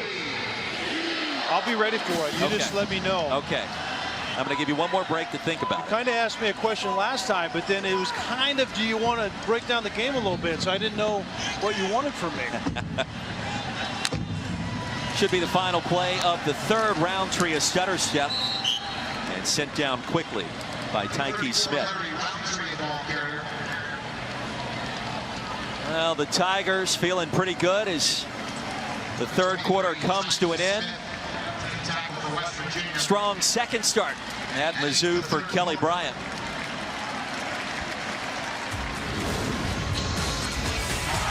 Tigers on their way to evening their record, feeling good in the neighborhood. A couple of touchdowns from Albertson. Appears to be a little overheated after exiting this contest in this series. Little stop and start. Roundtree will pick up a first down. Lauren Sisler has more. Yeah, Kelly Bryant came over here to the offensive bench, and the trainer came over to talk with him, and it seems that he's been a little overheated. They went and got him a cold rag to put around his neck, but he kind of had a distraught look on his face. Of course, disappointed and just a little out of sorts, but nothing to be alarmed about, just a little bit of heat exhaustion right now. Well, the odd thing, Lauren, is during the timeout after that quarter, he's a leader, and he wasn't in the massive team huddle out on the field, so that's why it was a red flag watching it from up here, but he looks a little distraught. Took a hit in that first half on a quarterback run, but you know, we have an answer for him. Just getting that massive cold tub that we saw yesterday in that new $90 million facility. Oh yeah, no doubt about it. 60 strong going in that cold tub, and not to mention you can watch every single highlight you want. I guess you can study game film in there if you want. I think it's pretty sweet. I wish I had that back when I was a gymnast at Rutgers when all the injuries banged me up quite a bit. That would have been a good move for you, but I would like that at my home now. 60 strong? Are you going to have that many people over? I would cut it down to about 35. You're a social bug. Powell roll the pocket out, passes incomplete. That'll bring up third down. The interesting dynamics we talked about between Derek Dooley and Kelly Bryant. Basically a quarterback for hire for 1 year. You don't really get to immerse him in your system. Taylor Powell has been here. He's been in this system for a couple of years now, so Derek Dooley doesn't really, he will turn to Taylor Powell in meetings and talk to him knowing that he knows the concept he's talking about. Kelly Bryant is still literally learning those things. Tigers need 9, just underway here in our fourth quarter. All the scoring coming in our first 2 quarters today. Powell, plenty of time, rifles a pass, incomplete. Outstanding defense that time by Josh. Jacinto, the intended target, and it'll bring up fourth down. Josh Norwood, one of those veterans in the back end for West Virginia. Their starters are all 4- and 5th-year guys, and Norwood is one of them. He comes down from the safety position and plays the slot a lot of times in a nickel look, and he defended well on that play. Field goal coming for Mizzou. Tucker McCann, who has made Timeout. Missouri.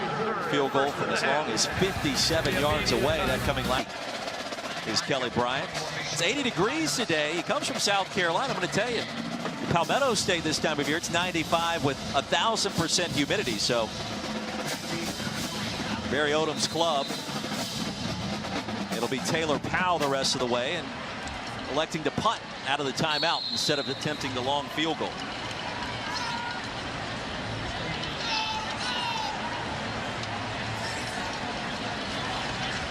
And McCann, end over end. Tigers will down it at the 11-yard line. To the ACC we go next as we check in once again with Kevin Connors. Yeah, Roy, remember last year one of the stunners when Old Dominion beat Virginia Tech. They were within a score in this game until Ryan Willis hooked up with Phil Patterson. Willis 4 touchdown passes last week against BC. He's got 2 today. 31-17 Hokies on top. Meantime, Army and Michigan still tied at 14 midway through the 4th in the Big House. What a story that would be for the Black Knights on the road. New West Virginia quarterback to tell you about, Jack Allison, the transfer from Miami. We'll see the field for the first time today. And Sinkfield trying to make it back across the line, can't do it. He'll lose a couple. Nick Bolton, he's been active today, 32 for Mizzou, Kelly. And Nick Bolton plays beside Garrett, the middle linebacker, and Garrett is talking about getting used to those guys, and I think he will like the effort out of Bolton today. The guys in front have been more active, the defensive line, and Bolton has been all over the map. Second down and long, quick toss caught by the tight end O'Loughlin. 3rd down upcoming, and Allison has actually started a game. He's played in 7 contests, 11 in white. Started his career down in Coral Gables.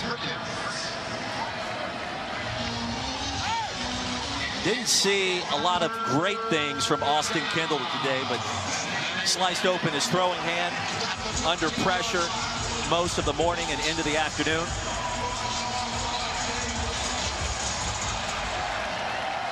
Mountaineers need 13 here. Allison, pass is picked up. Who else? Nick Bolton to the house.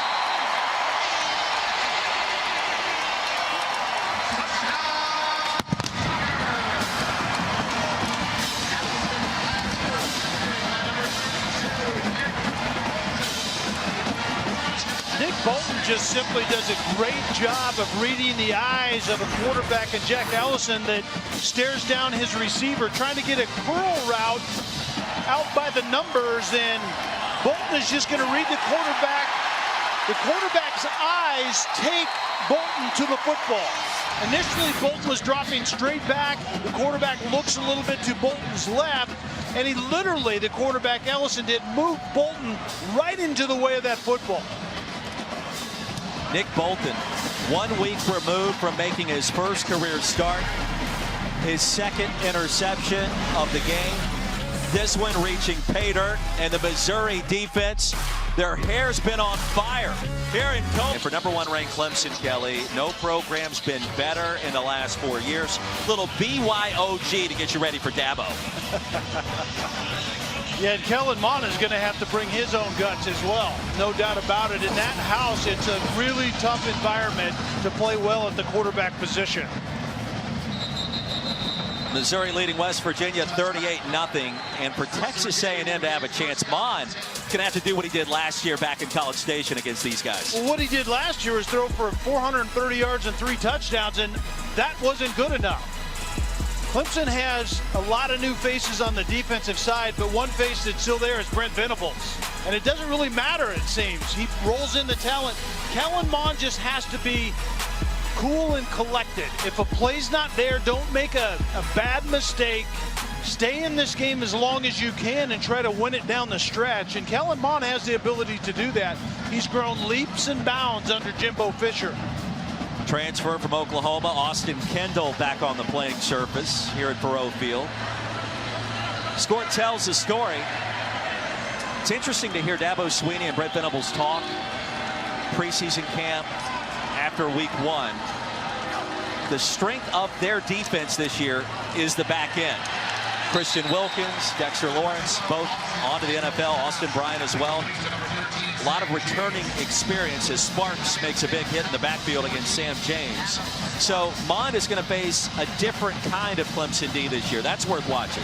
Yeah, and we've seen this out of Clemson's defense before. I forget what year it was, maybe 2015. Remember when basically Brent Venables was replacing everybody? And they were better the next year, even though there was a lot of newbies out there, because it's called roster talent. You recruit well, you just roll the new guys in there. We may not be that familiar with them, but that scheme that Brent Venables runs just plugs and plays. Now Tevin Bush hit the B button, did the spin move, and picked up a couple of more yards. Khalil Oliver with the stop. Bush kind of hit the B button a little prematurely. That was kind of out in space, and it didn't really have an effect on many defenders. It would remind me of you trying to play a football game online somewhere. Yeah, a little early with the trigger. Yeah, I wasn't very good at that. My sons are trying to teach me Fortnite, and I'm not very good at that either. Tigers have been very good today on third down and on offense. Mountaineers just trying to get out of Columbia at least with a point or two on the scoreboard. Kendall, plenty of time, now flush. Will exit close to first down yardage. It looks like they'll mark him about a yard and a half short. Casimir made sure he was stopped short. And I think this is a play that Neil Brown will be happy that Kendall got out of bounds. Duck your head and try to get the first down, and I think at the last minute, Neil Brown will appreciate Austin Kendall's effort to step out of bounds instead of take that collision. Kelly, they're thinking about going for it here, which would be interesting, trailing by 38, the ball on the minus 34. Yeah, I don't think you want to lose your mind right here. I think you do what you would do normally. Down 38-0, you punt the ball. Neil Brown's going to use a timeout, and then I would expect to. And one win and one loss after the upset last week in Laramie, and that seems like already eons ago with this performance today at home. Groudon will punt it away for WVU. Kelly, Mountaineers still under 100 yards of total offense in this one.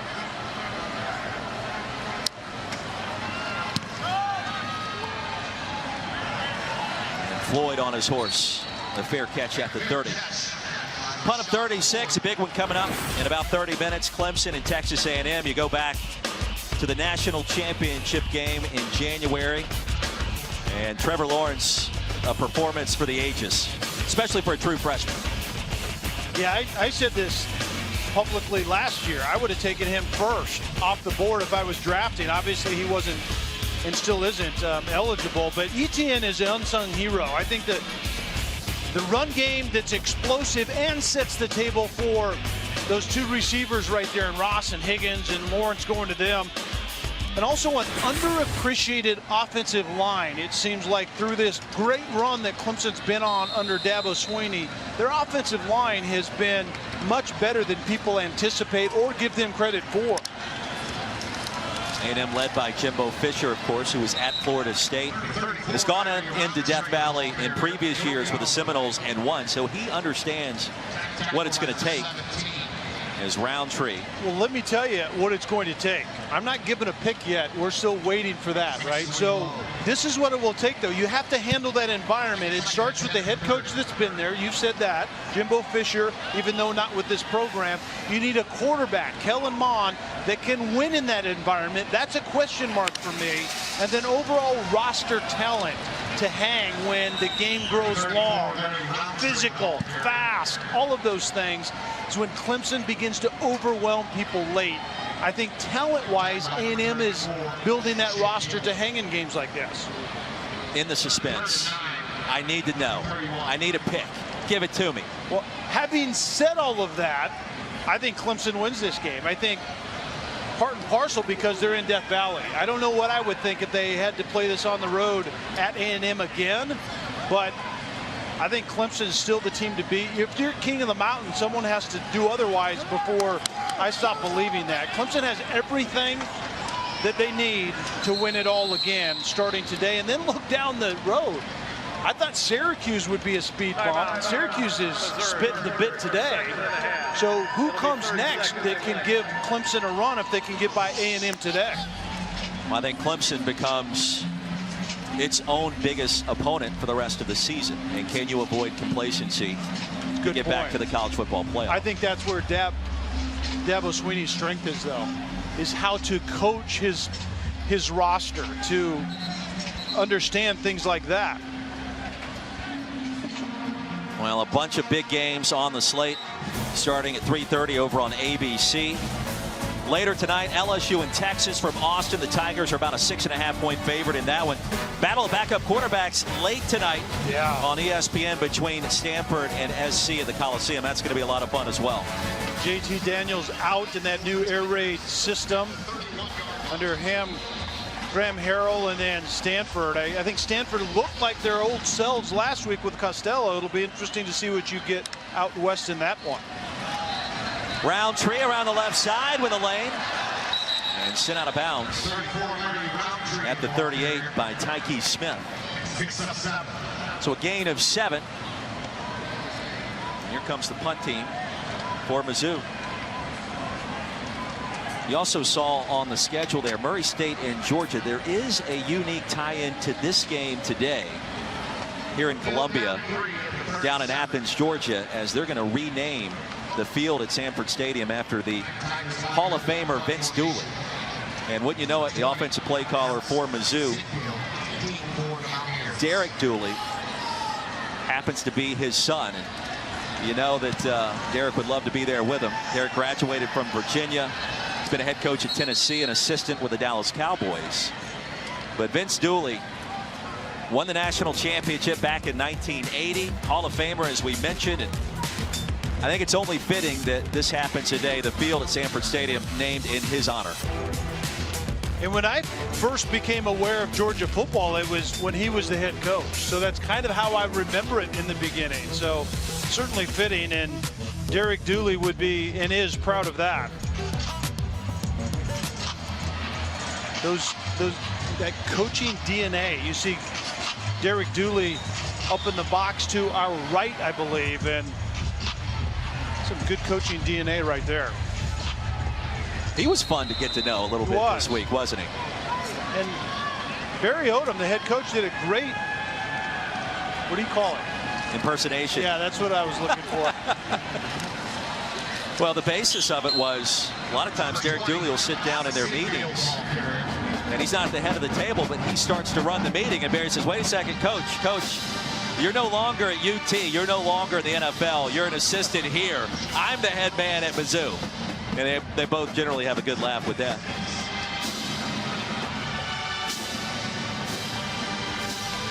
Second and 5 upcoming for the Mountaineers, who have been outmatched today on the road here in the SEC. If you're West Virginia, you go back to the drawing board after this game. You get NC State at home next week in Morgantown. Offensively, it just hasn't felt like it's been there for the Mountaineers this year. 20 points on the board last week against JMU. Shutout so far today. What do you do playing the Wolfpack at home? Yeah, and it hasn't been there. There isn't any doubt about it. But as I've said before, the game of football starts on the line of scrimmage. And right now, West Virginia is simply not getting it done up front offensively. And they have Neil Brown believes the tools to do that. They have some experience coming back, but they lost some bell cows up front. A couple of all-conference offensive linemen, and then you have a new quarterback. And Neil Brown himself, I think, is trying to get used to all of that. And it just isn't coming together yet. But, you know, don't lose hope, because at Troy, the template to rebuild started at 4-9 in Neil Brown's first year. And then 3 consecutive double-digit winning seasons. So he's been here before, just not in a Power 5 program like this. I don't think you can talk about that enough, to win 10 or more games 3 straight years at Troy in the Sun Belt. One of those seasons, speaking of Clemson, he went into Death Valley and Troy. It's a good time to maybe look around a bit. Yeah. And Dana Holgorsen did just that. And I think Houston is, quote unquote, the sleeping giant that Dana Holgorsen could do some great things there. But this is what Neil Brown told us at West Virginia. A great opportunity, a great move for his family.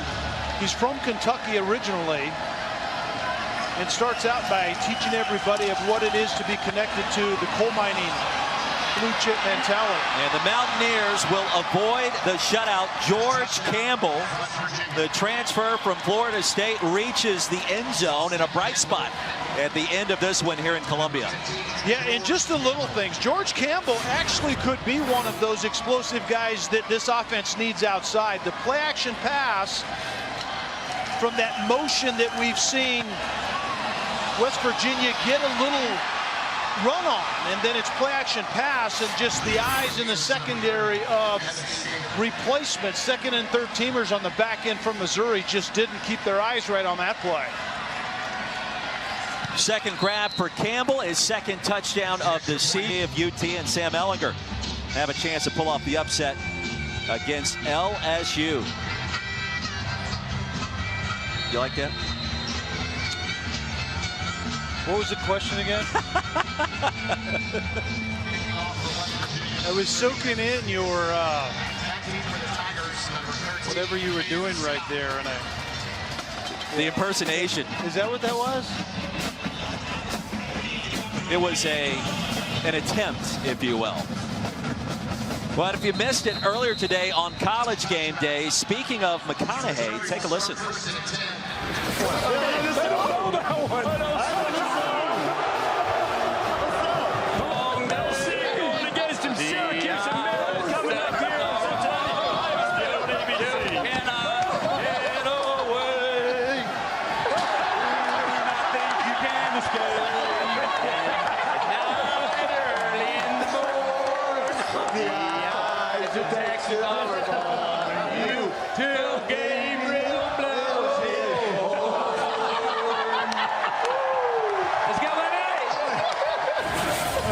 Coach Corso's hair is real, and that his ears were glued on, because he would have lost the whole shooting match in that wrestling match right there. I'll tell you this about Texas, and the guys at Game Day, I think, really did a great job of articulating the vibe down in Austin this morning. But it felt different watching the crowd there, and for the first time in a long time, you feel like Texas is back on the football map. Watch yourself. I'm just telling I've heard you. that before. Be careful. I agree. Texas now listen, is back. Tonight, Joe Burrow, LSU, new up-tempo offense. I think LSU is going to win it, but Dave Aranda, defensive coordinator, hang your hat on him. He's pretty good.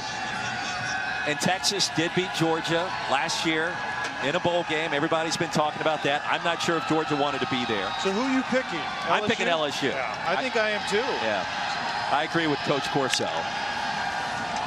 Missouri dominating West Virginia. Mountaineers avoiding the shutout after that touchdown by George Campbell. And a quick burst left side here by Dawson Downey, a gain of 19. Now pick your poison for the Tigers. Kelly Bryant's been good. But coming up tonight, Sam Ehlinger, Grant Delpit, one of the top defensive backs in college football, according to Mel Kiper. Ehlinger's got a little Tim Tebow in him, if you pay attention. So he gives Texas a shot. He does, and that's a good comparison with Tim Tebow. But the thing that frightens me a little bit is he's also their best runner. And the injuries at the running back position, and 9 starters, I believe, is the number off of that defense from Texas a year ago. I know that they're recruiting well there, but I think it's a little bit too early to anoint them as back. Although that Georgia bowl game, beating Georgia in that bowl game was impressive. Downing, quality pickup on first down. Clock continues to wind down here in Columbia. Missouri will get Southeast Missouri State next week before South Carolina comes to town. And we painted the picture, I think, most of this game. They really have a favorable schedule before a road trip to Athens in early November. So this win's going to do a lot for your confidence if you're a fan of Mizzou. The sneaky part of that schedule, though, and then there's this massive homestand. They don't go back on the road until October 19th at Vandy, but Vandy plays defense. The next week at Kentucky, Kentucky plays defense. And then, of course, at Georgia. So Those defensive teams are more than a hiccup on the road. So look at the schedule. Vandy, Kentucky, UGA back-to-back weeks. In Florida comes to Columbia. Some manageable games at the end with Tennessee and the rivalry against Arkansas. Yeah, you got to get yourselves right, not only starting here today after the debacle in Laramie, but this homestand. You have to come out of this homestand with guns a-blazing in that sense, and I think Missouri's up to the task. Downing left side, pulled down at the 45-yard line. Dawson Downing, ball carrier. I think Clemson beats A&M in a shootout down in Death Valley. I think both teams are going to put up a lot of points. Tigers pull away late. I don't see Sam Ehlinger having a ton of success against LSU's defense. LSU returned basically more starters than any other program in the SEC this year. Burrow's kind of found his groove. They're going to be a lot to deal with tonight down in Austin. I completely agree. And Dave Aranda is a superstar at defensive play calling. We know that. And he will know how, I believe, to defend Ehlinger. And Ehlinger is going to be exposed to a very physical defense. Tigers punt it away. Sinkfield with a fair catch. Don't forget, coming up late tonight, Sports Center. After Stanford SC with Stan Barrett, Zubin Mehenti. What's next for the Raiders? In case you haven't heard, Antonio Brown's been released. Plus reaction from Kirk Herbstreit from Austin and highlights of Serena Williams' quest for history at the U.S. Open. Sports Center after Stanford SC on ESPN. Also on the ESPN app. Just getting things going on this college football Saturday. Clemson and Texas A&M will kick off in about 15 minutes over on ABC. Georgia, Murray State coming up at the top of the hour here on ESPN2. And the Bulldogs, I believe, Kelly, will have something to say about the playoff race by the time it's all said and done. Trey Lowe is the new West Virginia quarterback. And Sinkfield sent down short of the 15. I'll ask you this question as time winds down. How good can Missouri be this year after what we've seen and heard this week? I think very good. We went through kind of the offensive roster. I think they really have every component that they need to score points, both here in Columbia and on the road in conference. To me, there are question marks defensively. There are a lot of new players up front that didn't play all that well in game one in Laramie. They looked better today. So it's all of those things coming together, but you have those big, long, physical corners that you like. I think the secondary plays well in the SEC that they have in Columbia right here also. So I think it's that schedule. You know, you always have to match the talent to the schedule. And Missouri's schedule sets up really nicely for them, that we've talked about already. So the Tigers holding serve at home to begin this 5-game homestand. Barry Odom's got to be pleased. A Missouri man through and through. He played here. And now beginning his 4th season. A nice way to begin the home slate. Should be the final play here today, and it is. Tigers now 1-1. West Virginia also